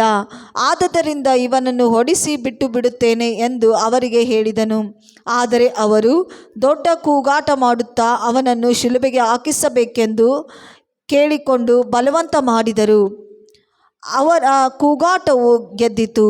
ಪಿಲಾತನು ನೀವು ಹೇಳಿಕೊಂಡಂತೆಯೇ ಆಗಲಿ ಎಂದು ನಿರ್ಣಯಿಸಿ ದಂಗೆ ಕೊಲೆಗಳ ನಿಮಿತ್ತವಾಗಿ ಸೆರೆಯಲ್ಲಿದ್ದ ಬಿದ್ದ ಆ ಮನುಷ್ಯನನ್ನು ಅವರು ಕೇಳಿಕೊಳ್ಳುತ್ತಿದ್ದ ಪ್ರಕಾರ ಬಿಟ್ಟುಕೊಟ್ಟು ಯೇಸುವನ್ನು ಅವರ ಚಿತ್ತಾನುಸಾರ ಒಪ್ಪಿಸಿದನು. Hallelujah, hallelujah. ಇಲ್ಲಿ ನಾವೇನು ನೋಡ್ತಾ ಇದ್ದೇವೆ? ಯೇಸು ಕ್ರಿಸ್ತನನ್ನು ನೋಡ್ತಾ ಇದ್ದೇವೆ. ಮತ್ತು ಯಾರನ್ನು ನೋಡ್ತಾ ಇದ್ದೇವೆ? ಹಿರಿಯರನ್ನು ನಾವು ನೋಡ್ತಾ ಇದ್ದೇವೆ. ಆ ಕಾಲದ ಹಿರಿಯರನ್ನು. ಮತ್ತು ಯಾರನ್ನು ನಾವು ನೋಡ್ತಾ ಇದ್ದೇವೆ? ಇವರೆಲ್ಲರೂ ಸೇರಿ ಯಾರ ಬಳಿಗೆ ಹೋಗುವುದನ್ನು ನೋಡ್ತಾ ಇದ್ದೇವೆ? ಪಿಲಾತನ ಬಳಿಗೆ ಹೋಗ್ತಾ ಇದ್ದಾರೆ. ಯಾಕೆ ಪಿಲಾತನು? ಯಾಕಂದರೆ ಅವ್ರ ದೇಶದಲ್ಲಿ ಆಳ್ವಿಕೆ ರೋಮ್ ಸರ್ಕಾರದವ್ರದ್ದಿತ್ತು. ಒಂದು ವೇಳೆ ಯಾರಿಗಾದ್ರೂ ದಂಡನೆ ಸಿಗಬೇಕಾದ್ರೆ ರೋಮನ್ನರೇ ಅದನ್ನು ಕೊಡ್ತಾಯಿದ್ರು. ಒಂದು ವೇಳೆ ಧರ್ಮಶಾಸ್ತ್ರದ ಪ್ರಕಾರ ಏನಾದರೂ ತಪ್ಪು ಮಾಡಿದರೆ ಅವರು ಇಸ್ರಾಯೇಲರಿಂದ ಆ ಶಿಕ್ಷೆಯನ್ನು ಹೊಂದ್ತಾಯಿದ್ರು. ಆದರೆ ಈ ಒಂದು ಇಸ್ರಾಯೇಲರ ಒಂದೊಂದು ಪ್ಲ್ಯಾನ್ ಏನಾಗಿತ್ತು? ಯೇಸುವನ್ನು ಹೇಗಾದರೂ ಮಾಡಿ ಮುಗಿಸ್ಬಿಡ್ಬೇಕೆಂಬುದಾಗಿ. Hallelujah, hallelujah, praise the Lord. ಅದಕ್ಕೆ ಕಾರಣ ಒಂದೇ ಒಂದು, ಆತನ ಅವ್ರ ಮಾತನ್ನು ಕೇಳ್ತಾ ಇರಲಿಲ್ಲ. ಅವರು ಆತನ ಮಾತನ್ನು ಕೇಳುವಂತೆ ಬಲವಾದ ಸೇವೆಯನ್ನು ಮಾಡ್ತಾ ಇದ್ದನು. ಆಮೇನ್, ಆಮೇನ್. ಸೊ ಈಗ ಅವನ ವಿಷಯದಲ್ಲಿ ಬಹಳವಾದಂಥ ತಪ್ಪುಗಳನ್ನು ಒಳಗಡೆ ಇಟ್ಕೊಂಡು ಸಿದ್ಧಪಡಿಸ್ಕೊಂಡು ಯಾರ ಬಳಿಗೆ ಹೋಗ್ತಾರೆ? ಪಿಲಾತನ ಬಳಿಗೆ ಹೋಗ್ತಾರೆ. ಆದರೆ ಪಿಲಾತ ಅವನು ಅಧಿಕಾರಿ. ಅವನು ಸುಮ್ಮನೆ ಅಧಿಕಾರಕ್ಕೆ ಬಂದಿಲ್ಲ. ಅವನು ಒಬ್ಬ ಒಳ್ಳೆ ಜ್ಞಾನಿಯಾಗಿದ್ದ. ಅವನು ಆತನಿಗೆ ಏನು ಕೇಳ್ತಾನೆ ಗೊತ್ತಾ? ಪಿಲಾತನು ಆತನು 3ನೇ ವಚನದಲ್ಲಿ ಪಿಲಾತನು ಆತನನ್ನು ನೀನು ಯಹೂದ್ಯರ ಅರಸನು ಹೌದೋ ಎಂದು ಹೇಳಲು ಆತನು ನೀನೇ ಹೇಳಿದ್ದಿ ಎಂದು ಉತ್ತರ ಕೊಟ್ಟನು. ನೋಡ್ರಿ, ಆ ಒಂದು ಜನರ ಮೊದಲನೇ ಒಂದು ದೂರ ಏನಾಗಿತ್ತಂತಂದರೆ ಈ ಯೇಸು ಇದ್ದಾನಲ್ಲ ತನ್ನನ್ನು ಅರಸನನ್ನಾಗಿ ಹೇಳ್ಕೊಳ್ತಾನೆ ಎಂಬುದಾಗಿ. ಆ ಕಾಲದಲ್ಲಿ ಜೂಲಿಯಸ್ ಸೈಸರ್, ಎಲ್ಲರಿಗೂ ಕ್ಯಾಲೆಂಡರ್ದಲ್ಲಿ ಜುಲೈ ತಿಂಗಳು ಓದ್ತೀರಿ? ಎಷ್ಟು ಜನ ಓದ್ತೀರಿ? ಯಾರೂ ಓದಿಲ್ಲ ಕ್ಯಾಲೆಂಡರ್? ಇಲ್ಲಿ ಬರೀ 2-3 ಮಂದಿ ಅಷ್ಟೇ ಕೈ ಎತ್ತಿದ್ದಾರೆ. ಜುಲೈ ತಿಂಗಳೇ ಗೊತ್ತೈತಿಲ್ರಿ ಎಲ್ಲರಿಗೂ. ಓಕೆ, ಆ ಜುಲೈ ತಿಂಗಳು ಬಂದಿದ್ದೇ ಈ ಜೂಲಿಯಸ್ ಸೈಸರ್ನಿಂದ. Amen, hallelujah, praise the Lord. Amen, hallelujah, praise the Lord. ಈಗ ಅವ್ರು ಹೇಳಿರುವಂಥ ದೂರುಗಳ ಹಾಗೆ ಪಿಲಾತ ಕೇಳ್ತಾನೆ, ನೀನು ನಿಜವಾಗ್ಲೂ ಯಹೂದ್ಯರ ಅರಸನ ಎಂಬುದಾಗಿ. ಸ್ವಾಮಿ ಅದನ್ನು ಒಪ್ಪಿಕೊಳ್ಳೋದಿಲ್ಲ. ನೋಡಪ್ಪ, ನಿನ್ನ ಬಾಯಿಂದ ನೀನೇ ಹೇಳಿದ್ದಿ, ನಾನೇನು ಹೇಳಿಲ್ಲ ಎಂಬುದಾಗಿ. ಆಗ ಸ್ವಾಮಿಗೆ ಆತನು ಹೇಳ್ತಾನೆ, ಅವನಲ್ಲಿ ಯಾವ ತಪ್ಪು ನಾನು ಕಾಣ್ತಾ ಇಲ್ಲ ಅಂಥೇಳಿ ಜನರ ಬಳಿಗೆ ಹೋಗಿ ಹೇಳ್ತಾನೆ. ನನ್ನಲ್ಲಿ ಯಾವ ತಪ್ಪುಗಳನ್ನು ನಾನು ಕಾಣ್ತಾ ಇಲ್ಲ. ಅವನು ನೇರವಾಗಿ ಮಾತನಾಡ್ತಾನೆ, ಯಾವ ತಪ್ಪು ಅವನಲ್ಲಿ ಕಾಣ್ತಾ ಇಲ್ಲ ಎಂಬುದಾಗಿ. ಆಗ ಅವ್ರು ಮತ್ತೇನು ಮಾಡ್ತಾರಂತೆ? 5ನೇ ವಚನದಲ್ಲಿ ಗಲಿಲಾಯದಲ್ಲಿ ಪ್ರಾರಂಭ ಮಾಡಿ, ನೋಡ್ರಿ, ಗಲಿಲಾಯ ಊರನ್ನು ತೊಗೊಂಡ್ಬಿಟ್ರು ಅವರು. ಯಾವ ಊರು? ಗಲಿಲಾಯ ಊರು ಪ್ರಾರಂಭ ಮಾಡಿ ಇಲ್ಲಿಯವರೆಗೂ ಯೂದಾಯ ಸೀಮೆಯಲ್ಲೆಲ್ಲ ಇವನು ಏನು ಮಾಡ್ತಾ ಇದ್ದಾನೆ? ಬೋಧನೆ ಮಾಡುತ್ತಾ ಜನರ ಮನಸ್ಸನ್ನು ಕದಲಿಸುತ್ತಾನೆ ಎಂದು ಇನ್ನೂ ಒತ್ತಿ ಹೇಳಿದರು. ಇನ್ನೂ ಒತ್ತಿ ಹಾಲೆಲೂಯ, ಪ್ರೈಸ್ ದಿ ಲಾರ್ಡ್. ಆಮೇನ್. ಯಾರಾದರೂ ನಿಮ್ಮ ಮನೆಗೆ ಯೇಸು ಕ್ರಿಸ್ತನ ಬಗ್ಗೆ ಬೋಧನೆ ಮಾಡ್ಲಿಕ್ಕೆ ಬಂದರೆ ಕೆಲವು ಜನ ನಿಮ್ಗೆ ಹೇಳ್ತಾರೆ, ಅವ್ರನ್ನ ಒಳಗೆ ಸೇರಿಸ್ಕೊಳ್ಳಿಕ್ಕೆ ಹೋಗಬೇಡ್ರಿ. ಅವ್ರೇನು ಮಾಡ್ತಾರೆ? ಮತಾಂತರ ಮಾಡ್ತಾರೆ, ಅವರು ಹಣ ಕೊಡ್ತಾರೆ. ಹಾಲೆಲೂಯ. ಆದರೆ ಯೇಸುವಿನ ವಿಷಯದಲ್ಲಿಯೂ ಕೂಡ ಪಿಲಾತನ ಮುಂದೆ ಅವರು ಸುಳ್ಳುಗಳನ್ನೇ ಹೇಳ್ತಾರೆ. ಆಮೇನ್. ಸೊ ಹಾಗೆ ಮುಂದೆ ಹೋಗುವಾಗ ಪಿಲಾತ ಅಂತಾನೆ, ಹಾಗಾದರೆ ಅವನು ಗಲಿಲಾಯದವನಾಗಿದ್ದರೆ ಇವನು ನನ್ನ ಒಂದು ಅಧಿಕಾರದ ಅಡಿಯಲ್ಲಿ ಬರುವುದಿಲ್ಲ. ನಾನು ವಡಗಾಂವ್ ಪೊಲೀಸ್ ಸ್ಟೇಷನ್ದವನು. ಇದು ಯಾವ ಸ್ಟೇಷನ್ಗೆ ಬರ್ತದೆ? ತಿಳಕವಾಡಿ ಪೊಲೀಸ್ ಸ್ಟೇಷನ್ಗೆ, ಅಲ್ಲಿ ಕರ್ಕೊಂಡು ಹೋಗ್ರಿ ಎಂಬುದಾಗಿ. ಸೊ ಆಗ ಗಲಿಲಾಯದ ಆ ಹೆರೋದ್ ಅರಸ ಯೆರೂಸಲೇಮಿನಲ್ಲಿಯೇ ಇದ್ದಿದ್ದರಿಂದ ಯೇಸುವನ್ನು ಅವನು ಕೂಡ ನೋಡಿ ಮೊದಲು ಸಂತೋಷ ಪಡ್ತಾನೆ. ಯಾಕೆ ಗೊತ್ತಾ? ಯೇಸು ಅನೇಕ ಅದ್ಭುತ ಕಾರ್ಯಗಳನ್ನು, ಸೂಚಕ ಕಾರ್ಯಗಳನ್ನು, ಕುರುಡರಿಗೆ ಕಣ್ಣುಗಳನ್ನು, ಕುಂಟರಿಗೆ ಕಾಲುಗಳನ್ನು ಕೊಟ್ಟು ಅದ್ಭುತಗಳನ್ನು ಮಾಡಿ ಬಹಳ ಪ್ರಸಿದ್ಧನಾದ ವ್ಯಕ್ತಿಯಾಗಿದ್ದರಿಂದ ಪಿಲಾತ ಆತನಿಗೆ ಈ ಒಂದು ಹೆರೋದ ಬಯಸ್ತಾನೆ, ಈ ಯೇಸು ನನ್ನ ಮುಂದೆ ಏನಾದರೂ ಅದ್ಭುತಗಳನ್ನ ಮಾಡಿ ತೋರಿಸ್ತಾನೆ ಎಂಬುದಾಗಿ. ಆದರೆ ಯೇಸು ಸ್ವಾಮಿ ಅವನಿಗೆ ಯಾವ ಉತ್ತರನೂ ಕೊಡೋದಿಲ್ಲ, ಸುಮ್ಮನೆ ನಿಂತ್ಕೊಂಡಿರ್ತಾನೆ. ಇದನ್ನೆಲ್ಲ ನೋಡಿ ಹೆರೋದ ಅಷ್ಟು ಆತನ ಮೇಲೆ ತಪ್ಪುಗಳನ್ನು ಹೊರಿಸಿದಾಗಿಯೂ ಆ ಹೆರೋದ ಬಯಸಿದರೆ ಯೇಸುವನ್ನು ಹೊಡಿಬೋದಾಗಿತ್ತು, ದಂಡಿಸ್ಬೋದಾಗಿತ್ತು. ಆದರೆ ಅವನೇನು ಮಾಡ್ತಾನೆ ಗೊತ್ತಾ? ಶೋಭಾಯಮಾನವಾದ ಬಟ್ಟೆಗಳನ್ನು ಅವನಿಗೆ ಹಾಕ್ತಾನೆ. ಯಾಕೆ ಅವನಿಗೆ ಒಳ್ಳೆಯ ಬಟ್ಟೆಗಳನ್ನು ಹಾಕ್ತಾನೆ? ತನ್ನ ಕಣ್ಣಾರೆ ಅವನು ಕಂಡಿದ್ದ. ನಾನು ಯೇಸುವಿನ ವಿಷಯದಲ್ಲಿ ಕೇಳಿದ್ದೇನೆ, ಅವನು ಕುರುಡರಿಗೆ ಕಣ್ಣು ಕೊಟ್ಟಿದ್ದಾನೆ, ಕುಂಟರಿಗೆ ಕಾಲುಗಳನ್ನು ಕೊಟ್ಟಿದ್ದಾನೆ, ಸತ್ತವರನ್ನು ಎಬ್ಬಿಸಿದ್ದಾನೆ. ಅಂಥವನಿಗೆ ನಾನು ಅನ್ಯಾಯ ಮಾಡೋದಾ? ಸರಿಯಾಗೋದಿಲ್ಲ. ಹಲ್ಲೆಲೂಯಾ. ಅವನು ಅರಸನ ಬಟ್ಟೆಗಳನ್ನೇ ಆತನಿಗೆ ಹಾಕಿ ಅವನನ್ನು ಅಲ್ಲಿಂದ ಕಳಿಸಿಕೊಡ್ತಾನೆ. ಇಷ್ಟಾದರೂ ಕೂಡ ಜನ ಸುಮ್ಮನೆ ಬಿಡ್ತಾರ? ಇಲ್ಲ. ಮತ್ತೆ ಅವರು ಯಾರ ಬಳಿಗೆ ಹೋಗ್ತಾರೆ? ಪಿಲಾತನ ಬಳಿಗೆ ಹೋಗ್ತಾರೆ. ಎಚ್ಚರವಾಗಿರೋರು ಒಂದು ಹಲ್ಲೆಲೂಯಾ ಹೇಳ್ರಿ. Praise the Lord. ಭಾಳ ಆಶ್ಚರ್ಯವಾಗಿದೆ. ನಿಮ್ಗೆ ಯಾವಾಗ ಆ ನಿದ್ದೆ ಮೇಲೆ ಸಿಟ್ಟು ಬರ್ತದೋ ನನಗೆ ಗೊತ್ತಾಗ್ತಾ ಇಲ್ಲ. ಸುಮ್ಮನೆ ಹೆಂಡತಿ ಮೇಲೆ ಸಿಟ್ಟು ಮಾಡ್ಕೊಳ್ತೀರಾ? ಗಂಡನ ಮೇಲೆ ಸಿಟ್ಟು ಮಾಡ್ಕೊಳ್ತೀರಾ? ಇನ್ನು ಯಾವ್ಯಾವುದ್ರ ಮೇಲೂ ಸಿಟ್ಟು ಮಾಡ್ಕೊಳ್ತೀರಾ? ಆಮೇಲೆ ಯಾಕೆ ನಾವು ಮಾತನಾಡುವಂಥ ಕೆಟ್ಟ ಮಾತುಗಳ ಮೇಲೆ ನಮಗೆ ಸಿಟ್ಟು ಬರುವುದಿಲ್ಲ? ಆಮೇಲೆ ಯಾಕೆ ನಮಗೆ ಬರುವಂಥ ನಿದ್ದೆ ಮೇಲೆ ಸಿಟ್ಟು ಬರುವುದಿಲ್ಲ? You sleep, better leave me in Jesus name. I want to hear the word of God. ಆಮೇಲೆ ನಿದ್ದೆ ಚೆನ್ನಾಗಿ ಕೇಳಿಸ್ಕೊಳ್ಳಿಂದ ಹೊರಟೋಗು, ನಾನು ದೇವ್ರ ವಾಕ್ಯ ಕೇಳಬೇಕು. ಹೇಳ್ರಿ ನೋಡೋಣ. ನನಗೆ ಕೆಲವ್ರು ಭಾಳ ನಿದ್ದೆ ಪ್ರೀತಿ ಮಾಡ್ತಾರೆ. ಕೆಲವ್ರು ಹೆಂಗಂದರೆ ನಿದ್ದೆಗೆ ಏನು ಹೇಳ್ತಾರೆ? ಸ್ವಲ್ಪ ಅಲ್ಲೇ ಇರು, ಯಾಕಂದರೆ ನಾನು ನಿನ್ನ ಭಾಳ ಪ್ರೀತಿ ಮಾಡ್ತೀನಿ, ನೀನು ನನ್ನನ್ನು ಬಿಟ್ಟು ಹೋಗಬೇಡ, ನೀನು ನನಗೆ ಬೇಕು. ಹಲ್ಲೆಲೂಯಾ. ಇದೇ ನಿದ್ರೆ ನಿನ್ನ ಗಾಡಿ ಓಡಿಸುವಾಗ ನಿನಗೆ ಆಕ್ಸಿಡೆಂಟ್ ಮಾಡಬಹುದು. ಆಮೇಲೆ ದೇವ್ರ ವಾಕ್ಯ ಕೇಳುವಾಗ ನಿದ್ರೆ ಮಾಡುವುದಾದರೆ ಆಮೇಲೆ ಅದು ದೇವರಿಗೆ ಕೊಡುವಂಥ ಗೌರವ ಅಲ್ಲ. ಆಮೇಲೆ ಪಕ್ಕದವ್ರಿಗೆ ಹೇಳ್ರಿ ಎಚ್ಚರವಾಗಿರ್ರಿ ಎಂಬುದಾಗಿ. ಸ್ವಲ್ಪ ಅಲಿಗಾಡ್ಸ್ರಿ ಅವ್ರಿಗೆ. ನೀವು ಅವ್ರ ಫ್ರೆಂಡ್ಸ್ ಆಗಿದ್ದರೆ ಸ್ವಲ್ಪ ಅಲಿಗಾಡ್ಸಿ ಹೇಳ್ರಿ. ಆಮೇಲೆ ಹಲ್ಲೆಲೂಯಾ. ಆ ತರುವಾಯ ಮತ್ತೆ ಪಿಲಾತನ ಬಳಿಗೆ ಬರ್ತಾರೆ, ಒಟ್ಟಾಗಿ ಕೂಡಿಕೊಳ್ತಾರೆ. ಏನು ಹೇಳ್ತಾರೆ? ಅದೊಂದು ಪದ್ಧತಿ ಇತ್ತು. ಆ ಪದ್ಧತಿ ಏನಂತಂದರೆ, ಅವರ ಒಂದು ಹಬ್ಬದ ದಿನದಲ್ಲಿ ಸೆರೆಮನೆಯಲ್ಲಿದ್ದಂಥ ಒಬ್ಬ ವ್ಯಕ್ತಿಯನ್ನು ಬಿಡುಗಡೆ ಮಾಡುವುದು. ಈ ಎಲ್ಲ ಅಧಿಕಾರಿಗಳು, ಈ ಹಿರಿಯರು ಏನು ಕೇಳ್ತಾರೆ ಗೊತ್ತಾ? ನೋಡ್ರಿ, ನಮಗೆ ಬರಬ್ಬನನ್ನು ಬಿಟ್ಕೊಡ್ರಿ, ಯೇಸುವನ್ನು ಏನು ಮಾಡ್ರಿ? ಶಿಲುಬೆಗೆ ಹಾಕಿಸ್ರಿ. ಆಗ ಪಿಲಾತನು ವಿಚಾರ ಮಾಡ್ತಾನೆ, ಯಾಕೆ ಅವನೇನು ಕೆಟ್ಟದ್ದು ಮಾಡಿದಾನೆ? ಮರಣಕ್ಕೆ ಯೋಗ್ಯವಾದ ಪಾಪ ಅವನಲ್ಲಿ ಏನೂ ಕಾಣ್ತಾ ಇಲ್ಲ. ನಾನು ಅವನನ್ನು ಹಾಗೆ ದಂಡಿಸಿ ಬಿಟ್ಕೊಡ್ತೇನೆ ನಿಮ್ಮ ಸಮಾಧಾನಕ್ಕಾಗಿ. ಆದರೂ ಅವ್ರಿಗೆ ಸಮಾಧಾನ ಇಲ್ಲ. ಅವರು ಯೇಸುವಿನ ಮರಣವನ್ನೇ ಅಪೇಕ್ಷಿಸ್ತಾ ಇದ್ದಾರೆ. Hallelujah, hallelujah, praise the Lord. ನೀನು ಯೇಸುವನ್ನು ನಂಬುವಾಗ ನಿನ್ನ ಮತ್ತು ನನ್ನ ಹಿಂದೆ ಕೆಲವೊಂದು ದುರಾತ್ಮಗಳಿವೆ. ಅವೇನು ಬಯಸ್ತವೆ ಗೊತ್ತಾ? ನೀನು ಯೇಸುವನ್ನು ನಂಬುವುದಾದರೆ ನಾನು ನಿನ್ನನ್ನು ಬಿಡುವುದಿಲ್ಲ ಎಂಬುದಾಗಿ. ಆದರೆ ನನ್ನ ಯೇಸು ನಿನ್ನನ್ನು ತನ್ನ ಕೈಯಲ್ಲಿ ಸುರಕ್ಷಿತವಾಗಿ ಇಟ್ಟುಕೊಂಡಿದ್ದಾನೆ. ಭಯ ಪಡ್ಲಿಕ್ಕೆ ಹೋಗಬೇಡ್ರಿ, ದೇವರು ನಿಮ್ಮ ಜೊತೆಗೆ ಇದ್ದಾನೆ. Hallelujah, praise the Lord. ಆಗ ಅಲ್ಲಿ ಕೆಲವು ಜನರನ್ನು ಅವರು ಕರೆಸಿದ್ರು ಆಲ್ರೆಡಿ.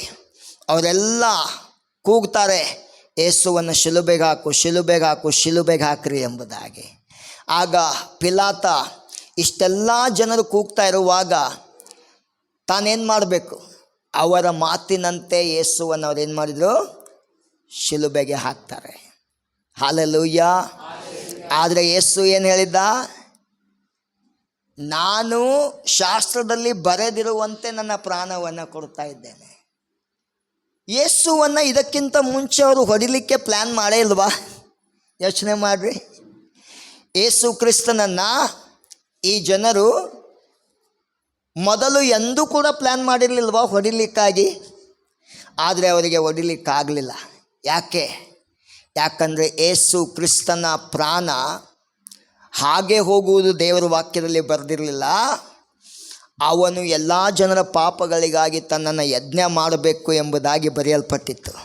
ಅದಕ್ಕೋಸ್ಕರ ಯೇಸುವಿನ ಕೊನೆ ಗಳಿಗೆಯಲ್ಲಿ ಈ ಜನರ ಗದ್ದಲ ಗೆದ್ದು ಆತನನ್ನು ಶಿಲುಬೆಗೆ ಹಾಕುವುದಕ್ಕಾಗಿ ಪಿಲಾತ ಒಪ್ಪಿಸಿಕೊಡ್ತಾನೆ. ಆದರೂ ಸುಮ್ಮನೆ ಒಪ್ಪಿಸಿಕೊಡೋದಿಲ್ಲ. ಅವನು ಯಹೂದಿ ಅಲ್ಲವೇ ಅಲ್ಲ, ಅವನು ರೋಮದವನು. ಅವನು ನೀರನ್ನು ತರಿಸ್ತಾನೆ.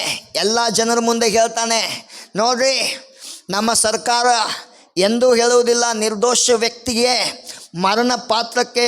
ಮರಣದ ಶಿಕ್ಷೆಯನ್ನು ಕೊಡುವಂಥದ್ದು ನಮ್ಮ ರೋಮ್ ಸರ್ಕಾರ ಹೇಳುವುದಿಲ್ಲ. ಆದರೆ ನಿಮ್ಮ ಒಂದು ಒತ್ತಾಯದ ಮೇರೆಗೆ ನಾನು ಈತನನ್ನು ಮರಣಕ್ಕೆ ಒಪ್ಪಿಸ್ತಾ ಇದ್ದೇನೆ. ಆದರೆ ನಾನು ಇದರಲ್ಲಿ ಪಾಲುಗಾರನಾಗುವುದಿಲ್ಲ ಅಂತ ಹೇಳಿಬಿಟ್ಟು ಆತನು ಎಲ್ಲರ ಮುಂದೆ ತನ್ನ ಕೈಗಳನ್ನು ನೀರಿನಲ್ಲಿ ಅದ್ದಿ ತೊಳೆದುಕೊಳ್ತಾ ಇದ್ದಾನೆ.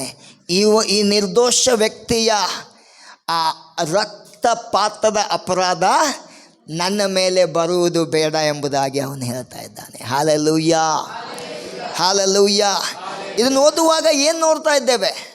ಒಬ್ಬ ದೊಡ್ಡ ಅಧಿಕಾರಿ ಯೇಸುವನ್ನು ಪರೀಕ್ಷಿಸಿದಾಗ ಅವನಲ್ಲಿ ಮರಣಕ್ಕೆ ಪಾತ್ರವಾದಂಥ ಯಾವ ತಪ್ಪು ಕೂಡ ಇರಲಿಲ್ಲ.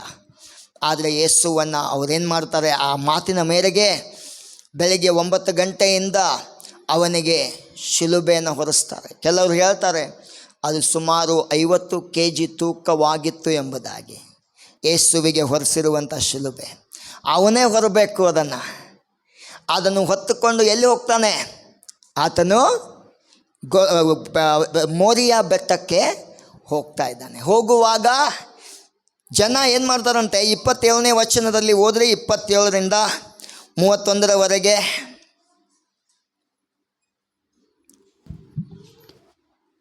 ಜನರು ಸ್ತ್ರೀಯರು ದೊಡ್ಡ ಗುಂಪಾಗಿ ಆತನ ಹಿಂದೆ ಬಂದರು. ಆ ಸ್ತ್ರೀಯರು ಎದೆ ಬಡುಕೊಳ್ಳುತ್ತಾ ಆತನ ವಿಷಯದಲ್ಲಿ ಗೋಳಾಡುತ್ತಾ ಇದ್ದರು. ಯೇಸು ಅವರ ಕಡೆಗೆ ತಿರುಗಿಕೊಂಡು, ಯೆರೂಸಲೇಮಿನ ಸ್ತ್ರೀಯರೇ, ನನಗೋಸ್ಕರ ಅಳಬೇಡಿರಿ, ನಿಮಗೋಸ್ಕರವೂ ನಿಮ್ಮ ಮಕ್ಕಳಿಗೋಸ್ಕರವೂ ಅಳಿರಿ. ಯಾಕೆಂದರೆ ಬಂಜೆಯರು ಬಸುರಾದವರು ಮೊಲೆ ಕುಡಿಸಿದವರು ಧನ್ಯರು ಎಂದು ಜನರು ಹೇಳುವ ದಿವಸಗಳು ಬರುತ್ತವೆ. ಆ ಕಾಲದಲ್ಲಿ ಜನರು, ಬೆಟ್ಟಗಳೇ ನಮ್ಮ ಮೇಲೆ ಬೀಳಿರಿ, ಗುಡ್ಡಗಳೇ ನಮ್ಮನ್ನು ಮುಚ್ಚಿಕೊಳ್ಳಿರಿ ಅನ್ನುವರು. ಮರ ಹಸಿಯಾಗಿರುವಾಗ ಇಷ್ಟೆಲ್ಲ ಮಾಡಿದರೆ ಮರ ಒಣಗಿರುವಾಗ ಏನಾಗಬಹುದು ಅಂದನು. Amen, hallelujah, praise the Lord. ಯೇಸು ಸ್ವಾಮಿ ಕೊರಡೆಗಳಿಂದ ಹೊಡೆಸಲ್ಪಟ್ಟ ಯೇಸು ಕ್ರಿಸ್ತನಿಗೆ ರೋಮ್ ಜನರು ಏನು ಮಾಡ್ತಾರೆ? ಸ್ವಲ್ಪ ನೀವು ಬರ್ತೀರಿ. ಈಗ ಯೇಸು ಸ್ವಾಮಿ ಒಳ್ಳೆ ಸೇವೆ ಮಾಡಿದ್ದ.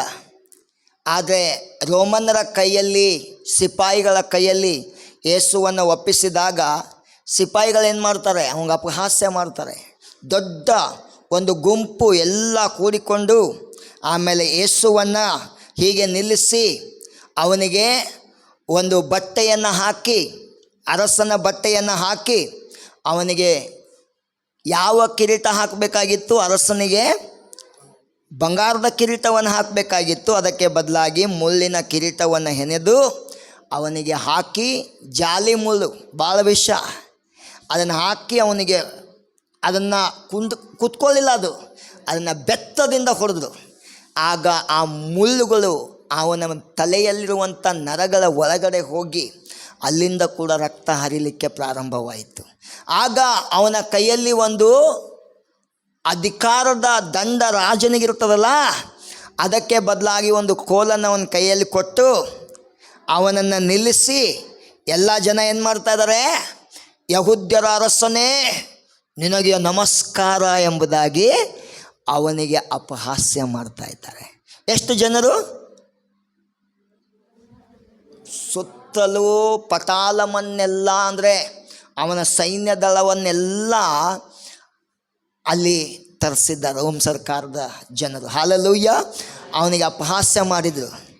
ಆದರೆ ಅಪಹಾಸ್ಯ ಮಾಡಿದ ಜನರ ಬಳಿಯಲ್ಲಿ ಯೇಸು ಕ್ರಿಸ್ತನು ಒಂದು ದಿನ ಆ ಬಂಗಾರದ ಕಿರೀಟವನ್ನೇ ಧರಿಸ್ಕೊಂಡು ಬರಲಿಕ್ಕಿದ್ದಾನೆ.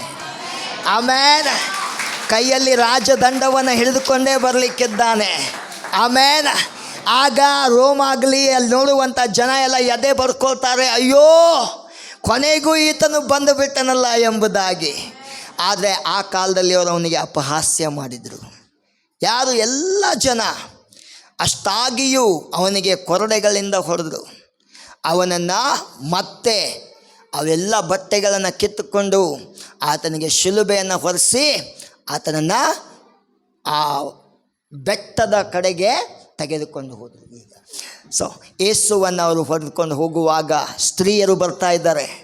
ಸ್ತ್ರೀಯರು ಅಳ್ತಾ ಇದ್ದಾರೆ, ಅಯ್ಯೋ ಯೇಸುವೇ, ನಮ್ಮ ಊರಿನಲ್ಲಿ ನೀನು ಎಂಥ ಸೇವೆ ಮಾಡಿದೆ, ಆದರೆ ನಿನಗೆ ಇವ್ರು ಈ ರೀತಿಯಾಗಿ ಬಾಧಿಸ್ತಾ ಇದ್ದಾರಲ್ಲ.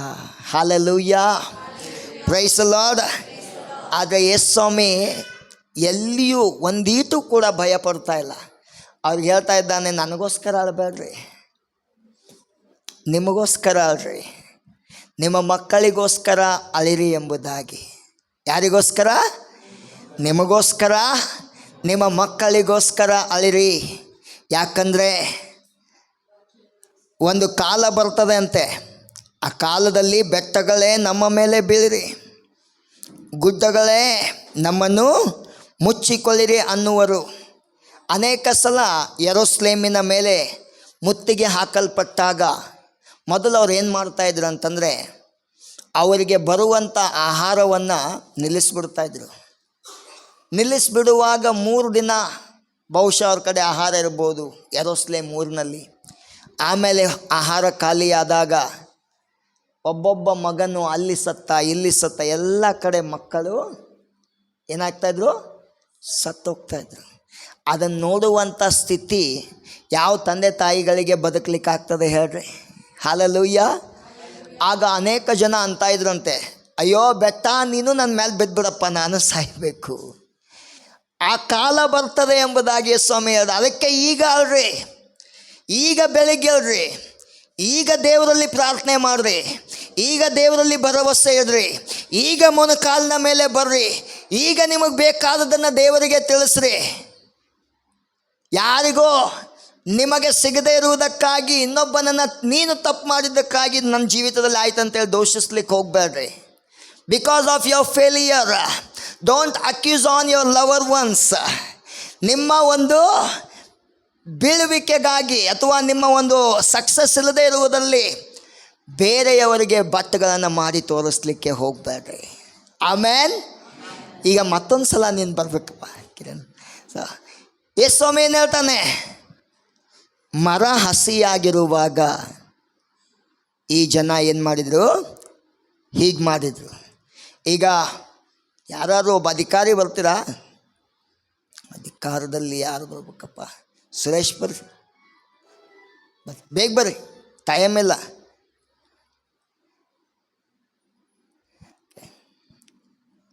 ಈಗ ಸುರೇಶ್ ಯಾರಪ್ಪ ಅಂತಂದರೆ ರೋಮ್ ಸೈನ್ಯದ ಅಧಿಕಾರಿ. ಓಕೆ, ಈಗ ಇಲ್ಲಿ ಒಂದು 4 ಜನ ಬಂದರೆ ಚಲೋ ಆಗ್ತದೆ. ಯಾರು ಬರ್ತೀರಾ? ನೀವು ಇಬ್ಬರು ಬರ್ರಿ, ಮತ್ತು ಯಾರಾದರೂ ಇಬ್ಬರು ಬರ್ರಿ, ಇಲ್ಲಿ ನಿಂತ್ಕೊಳ್ರಿ. ಇನ್ನೊಂದಿಬ್ಬರು ಬರ್ರಿ. ಎಷ್ಟು ಸಲ ಹೇಳ್ಬೇಕು ನಾನು? 4 ಜನ ಅಂತ ಹೇಳಿದ್ನಲ್ಲ, ಕನ್ನಡದಲ್ಲೇ ಹೇಳಿದ್ನಿ. ಯಾರಿಗಾದ್ರೂ ಇಂಗ್ಲೀಷ್ನಲ್ಲಿ ಹೇಳಿದ್ನಾ? ಓಕೆ, ಬರ್ರಿಪ್ಪ. ಓಕೆ, ಈ 4 ಜನ ಈ ರೀತಿ ಅಂದ್ಕೊಳ್ರಿ, ಇಡೀ ಇಸ್ರಾಯೇಲ್ ದೇಶದ ಜನ. ಯಾರು? ಇವ್ರು ಯಾರು? ಯೇಸು ಕ್ರಿಸ್ತನು. ಇವನು ಯಾರು?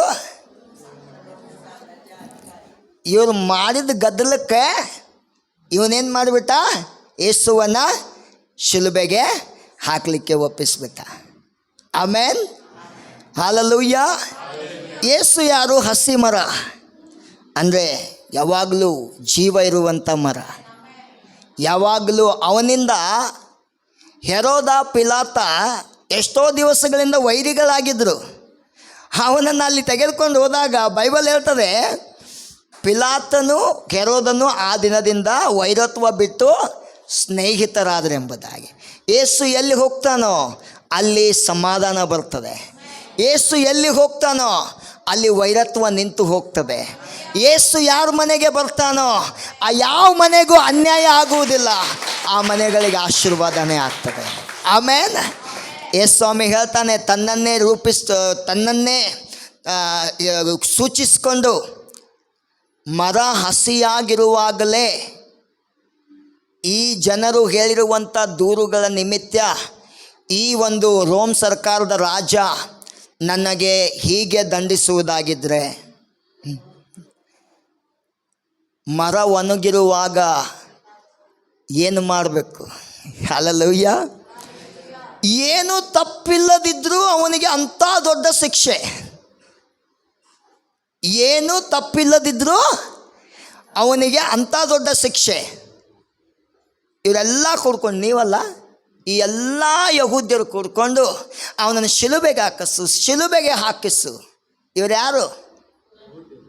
ಯಹೂದ್ಯರನ್ನೇ ಫಲ ಕೊಡಬೇಕಾದವರು. ಫಲ ಕೊಡಲಿಲ್ಲ. ಏನು ಮಾಡಿದ್ರು?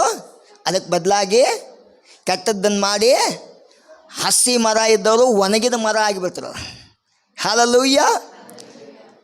ಈಗ ಹಸಿ ಮರಕ್ಕೇನೆ, ಅಂದರೆ ತಪ್ಪು ಮಾಡದೇ ಇರುವವನಿಗೆ ಎಷ್ಟು ದಂಡನೆ ಅಂತಂದರೆ, ಈಗ ನೀನು ಹೋಗಿ ಕೂತ್ಕೊಂಡ್ಬಿಡು, ನಿನ್ನ ಪಾರ್ಟ್ ಮುಗೀತು. ಹಲ್ಲೆಲೂಯಾ. ನೀವು ಬರ್ರಿ.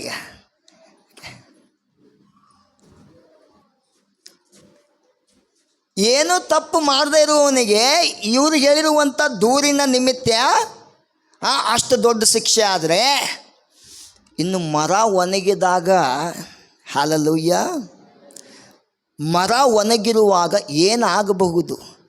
ಇವ್ರು ಆಲ್ರೆಡಿ ತಪ್ಪು ಮಾಡಿದ್ದಾರೆ. ಇವ್ರು ರೆಡ್ ಹ್ಯಾಂಡ್ ಒಳಗೆ ಸಿಕ್ಕಿದ್ದಾರೆ. ಇವ್ರಿಗೆ ಹೆಚ್ಚಿನ ಶಿಕ್ಷೆ ಆಗಬೇಕಾ? ಯೇಸುವಿಗೆ ಹೆಚ್ಚಿನ ಶಿಕ್ಷೆ ಆಗಬೇಕಾ? ಯೇಸುವಿಗೇನೆ ಹೆಚ್ಚಿನ ಶಿಕ್ಷೆ ನಾವು ನೋಡಿದ್ವಿ. ಆದರೆ ಯೇಸು ಸ್ವಾಮಿ ಹೇಳಿರುವಂಥ ಪ್ರವಾದನೆಯಂತೆಯೇ ಒಂದು ದಿನ ಯಹೂದ್ಯರೆಲ್ಲರೂ ರೋಮ್ ಸರ್ಕಾರಕ್ಕೆ ವಿರುದ್ಧವಾಗಿ ತಿರುಗಿ ಬಿದ್ದರು. ಆವಾಗ ರೋಮ್ ಸರ್ಕಾರ ತಮ್ಮ ಸೈನ್ಯವನ್ನು ತೆಗೆದುಕೊಂಡು ಬಂದುಬಿಟ್ಟು ಅನೇಕರನ್ನು ಕತ್ತಿಯಿಂದ ಸಂಹಾರ ಮಾಡಿದರು. ಅನೇಕರು ಸತ್ತು ಹೋದರು. ಲೆಕ್ಕನೇ ಇಲ್ಲ ಯಹೂದ್ಯರು ಸತ್ತು ಹೋಗಿರೋದು. ಈಗ ನೀವು ಹೋಗ್ರಿ. ಹಲ್ಲೆಲೂಯಾ. ಯೇಸು ಸ್ವಾಮಿ ಅದನ್ನೇ ಪ್ರವಾದನೆ ಮಾಡ್ತಾ ಇದ್ದಾನೆ. ನನಗೋಸ್ಕರ ಅಳಕ್ಕೆ ಹೋಗ್ಬೇಡ್ರಿ. ಯೇಸು ಸ್ವಾಮಿ ಏನು ಹೇಳ್ತಾ ಇದ್ದಾನೆ? ನನಗೋಸ್ಕರ ಅಳಕ್ಕೆ ಹೋಗ್ಬೇಡ್ರಿ. ನಾನು ಪ್ರಾಣ ಕೊಡ್ತಿರುವುದು ವಾಕ್ಯದಲ್ಲಿ ಬರೆದಿರುವ ಪ್ರಕಾರನೇ ಪ್ರಾಣ ಕೊಡ್ತಾ ಇದ್ದೇನೆ. ಜನರ ಪಾಪಗಳ ಕ್ಷಮಾಪಣೆಗಾಗಿ ಪ್ರಾಣ ಕೊಡ್ತಾ ಇದ್ದೇನೆ. ಆದರೆ ಮರ ಹಸಿಯಾಗಿದ್ದಕ್ಕೆ ಎಷ್ಟು ದಂಡನೆ ಅಂತಂದರೆ, ಮರ ಒಣಗಿರುವವರಿಗೆ ಎಷ್ಟು ದಂಡನೆ. ಮರ ಹಸಿಯಾಗಿದ್ದರೆ ಅದನ್ನು ಕಟ್ ಮಾಡಲಿಕ್ಕೆ ಸ್ವಲ್ಪ ತಡ ಆದರೂ ಹಿಡಿತದೆ. ಮರ ಒಣಗಿದ್ರೆ ಬೆಂಕಿ ಹಚ್ಚಲಿಕ್ಕೆ ಎಷ್ಟು ನಿಮಿಷ ಆಗ್ತದೆ? ಯಾರಾದರೂ ಹೇಳ್ತೀರಾ? ಹಲ್ಲೆಲೂಯಾ. Praise the Lord. ಯೇಸು ಸ್ವಾಮಿ ಹೇಳಿರುವಂಥ ಒಂದೊಂದು ಮಾತುಗಳಲ್ಲಿ ಅನೇಕ ಅರ್ಥಗಳಿವೆ. ಸೊ ಯೇಸು ಸ್ವಾಮಿ ಮುಂದೆ ಅವ್ರಿಗೆ ಹೇಳ್ತಾನೆ, ಶಿಲುಬೆಯಲ್ಲಿ ಯೇಸು ಸ್ವಾಮಿ ಹೇಳ್ತಾನೆ, ತಂದೆ, ಇವ್ರೇನು ಮಾಡ್ತಾ ಇದ್ದಾರಲ್ಲ ಇವ್ರಿಗೆ ಗೊತ್ತಿಲ್ಲ. ಅದೇ ಯಹೂದ್ಯರಿಗೆ ಪ್ರಾರ್ಥನೆ ಮಾಡ್ತಾ ಇದ್ದಾನೆ ಯೇಸು ಸ್ವಾಮಿ. ಯಾರಿಗೋಸ್ಕರ? ಅದೇ ಯಹೂದ್ಯರಿಗೋಸ್ಕರ ಪ್ರಾರ್ಥನೆ ಮಾಡ್ತಾ ಇದ್ದಾನೆ. ತಂದೆ, ಇವ್ರೇನು ಮಾಡ್ತಾ ಇದ್ದಾರೆ ಇವ್ರಿಗೆ ಗೊತ್ತಿಲ್ಲ, ಇವರನ್ನು ಕ್ಷಮಿಸ್ಬಿಡಪ್ಪ ಎಂಬುದಾಗಿ. ಒಂದು ವೇಳೆ ಯೇಸು ಸ್ವಾಮಿ ಇವ್ರನ್ನ ದಂಡಿಸ್ಬಿಡಪ್ಪ ಅಂತ ಹೇಳಿದರೆ ಏನಾಗ್ತಾ ಇತ್ತು? ಒಬ್ಬ ಯಹೂದಿ ಕೂಡ ಉಳಿತಾ ಇರಲಿಲ್ಲ. ಆದರೆ ಯೇಸು ಸ್ವಾಮಿ ಕ್ಷಮಿಸುವಂಥ ದೇವರಾಗಿದ್ದಾನೆ. ನಾವು ಆತನ ಮಕ್ಕಳಾಗಿ ನಮ್ಮ ಜೀವಿತದಲ್ಲಿ ನಡೆಯುವಂಥ ಪರಿಸ್ಥಿತಿಗಳಲ್ಲಿ, ಸನ್ನಿವೇಶಗಳಲ್ಲಿ ನಾವು ಒಬ್ಬರನ್ನೊಬ್ಬರು ಕ್ಷಮಿಸುವಂಥವರಾಗಿರಬೇಕು. ಆಮೇಲೆ ಆ ಶಿಲುಬೆಯಲ್ಲಿ ಯೇಸು ಸ್ವಾಮಿಗೆ ಮಧ್ಯಾಹ್ನ ಸರಿಯಾಗಿ 12 ಗಂಟೆಗೆ ಶಿಲುಬೆಗೆ ಹಾಕಲಾಯಿತು. ನೀವು ಮತ್ತಾಯನು ಬರೆದ ಸುವಾರ್ತೆ 27ನೇ ಅಧ್ಯಾಯ 25ನೇ ವಚನವನ್ನು ಓದ್ರಿ.